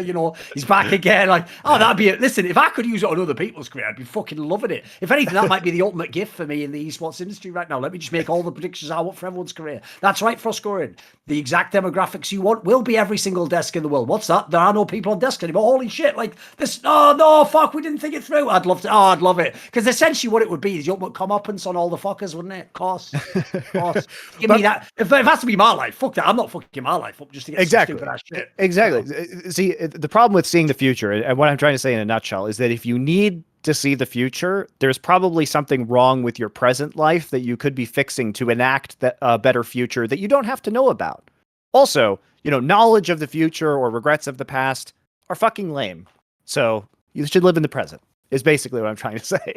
All right. What is your favorite Tarantino movie? Ooh, let me think. What would I pick for that? Because I probably wouldn't go with the obvious ones. Like I was never like I think Pulp Fiction is good, but I was never one of those people like it's the best movie ever. And I also think Reservoir Dogs is a little bit overrated. Yeah, I would say Kill Bill probably would be my favorite of them. I thought Hateful one. I like the first one actually, Okay. but I think Hateful Eight is horrible. I thought that movie sucked. I think the acting in it was really good. I think Jennifer Jason Leigh is incredible in that movie, but I think the movie was really bad. I like most of his other movies. I think Kill Bill is probably my favorite. I think the problem I have with Tarantino is he's someone I just generally enjoy his movies and sort of his aesthetic. I don't know that I actually like one of them stands out that much. I'm not sure actually. I'm not sure. I'm not a huge Tarantino fan. Like I enjoy him. And I think that's why I like Kill Bill, because it has all the aspects of Tarantino that I like, which is like a really good cinematic knowledge of niche genres, like the kind of kung fu genres, and the ability to make them kind of like take the elements and recombine them in a way that makes it more modern and appealing. And the way that it was kind of like a kung fu Western, I thought was really cool. And the cinematography also was really compelling, and taken from a lot of those old like Japanese or Chinese kung fu movies. So I like that. I like that aspect. I guess if appreciate I have to pick one that he directed, I will pick Pulp Fiction just to say it's the best overall. But what I'll say is this: I'll do sort of like a semi Get Out, which goes like this. A piece of trivia some fans might not be aware of is before Quentin Tarantino made it and was able to direct all the movies he wanted, he sold 2 scripts that became the movies True Romance and Natural Born Killers that other people directed. I actually also, think Natural Born Killers is way better. better than any of his movies. Yeah. It's Oliver Stone movie. It's got a banging cast. It's also a very well scripted movie. It's actually one of the first movies in the 90s to use like multimedia aspects. It's a great movie. There's one you should go watch. If you haven't ever seen it, Natural Born Killers, straight fire movie. Great premise as well. I think out of all the movies we've mentioned, Natural Born Killers is by far my favorite. So, yep. What player would you consider the most desiccated corpse that teams keep signing long after they are good? Oh, that's a tough one. Let me think. Because it's got to be an LCS player almost certainly. It's hard though, because a lot of those LCS players that have been around for a while that aren't like internationally competitive are still valuable because they're good enough to justify like being an NA player and not taking an import slot. So I wouldn't say that they're. Ooh. I actually don't think there are that many. I mean, I have to say, like, obviously, this is all going to seem like haterism anyway, so who gives a fuck, right? I would have said in the past, previously, I personally don't know how deftly has stolen as many checks as he has in LCS. I think it's mental, personally. Like, I know it's all the thing of like, yeah, but he's good in scrims, he's good in the beginning. It's like, shut up, just shut up, please. So there's one. I never understood how he was that many splits, you know. But this way, that's an example where LCS looks bad compared to Europe because they've got all the RL players. You just won't get splits anymore. I mean, you can't get splits if you're a legend sometimes now in Europe. So LCS has some. Put it this way, if we go back again, this all depends on which split. There's definitely splits where Afromu just looks like, how is he only here because his name's Afromu? Like, what the fuck is this? Like, the problem with LCS as well is there's not really many that have been bad, like 7 splits in a row. It's more like they have a couple that are bad, then they have the one redeemed split, you know, and then they have another fucking 4 that are bad. I will say that I think Stixay is a pretty terrible offender because he's not very good, is he? I think even when people were trying to justify his performance, especially at the MSI final and like when he was winning, I still don't think he was good. And I think a lot of that narrative was butthurt CLG fans trying to say that he was better than Doublelift, whom they had lost, when like objectively they would have done better with Doublelift in that roster. And I think he's always been just kind of boosted and not particularly interesting as a player. I also don't think this is actually the best year for that like particular one because like if you go back to some of the past years, there were some like classic ones that were like Kiwi Kid, like those. That's outrageous how many games these motherfuckers played. You know, these guys stole 1 million checks. It's mental, isn't it? Definitely, he's definitely top my list. I also am famously a Kuro hater, so I would have said Kuro a lot of the time too. But I think anybody right now is kind of a reach because it's definitely less bad. Like. Than it used to be. You know, Stixay isn't appalling. He's just not as good as people think he is. And certainly, especially because some of the newer available AD carry talent has been good, but a lot of that's been from Australia, so that wasn't available previously. If you magically got $1 billion, what would you do with it, and how much of it, if any, would you spend on esports? We have to make this more interesting because here's the problem. The obvious answer is you just invest it all really smartly and then you'd have like $3 billion in 2 years from now, you know. So assuming we're not cheating the system and wishing for more wishes, we're actually going to spend it on something like, you know, what would you want to spend it on? There's a better one. What if you had to spend it all? You had to spend the $1 billion money. What would you spend it on? You have to spend it. It's like a Brewster's Million type scenario. Let's get it straight. Would I spend it on esports? Probably not, because that would require me complying with developer initiatives or developer control. The bottleneck's pretty crazy on esports compared to anything so else like, you can do with, right? Could I do what I actually wanted to do? No, realistically. So in that case, would I spend it on esports? No, I wouldn't, because if I had $1 billion, I would do something that I could actually control and have a cool outcome. Honestly, I would probably be a really crazy rich person. And here's what I would do. I would probably spend most of it on supporting artists. The worst thing is going to be my answer. It was going to be, I would just patronize everyone. I think exactly. Exactly. Every Like- musician, every comic Yes. writer, even Just people do from whatever esports, they just- wanted. Yeah, they'll just say, listen, basically, I'm going to be like the black nobility in Italy. Like, I've just got the money, you've got the art, make the shit I want. Make it to order even. There we go. So I wouldn't even necessarily do what I want, but like I would, especially what I would do is support craftspeople probably who have like super niche dying skills around the world, who are being replaced by automation. And I would probably like have them design some crazy architectural building that I would live in. And just kind of let them go crazy with it, right? You'd hire like niche craftspeople from all over the world, give them like part of the property to just like hand make and just let them do whatever they want. And that way you're patronizing the continuation of these arts.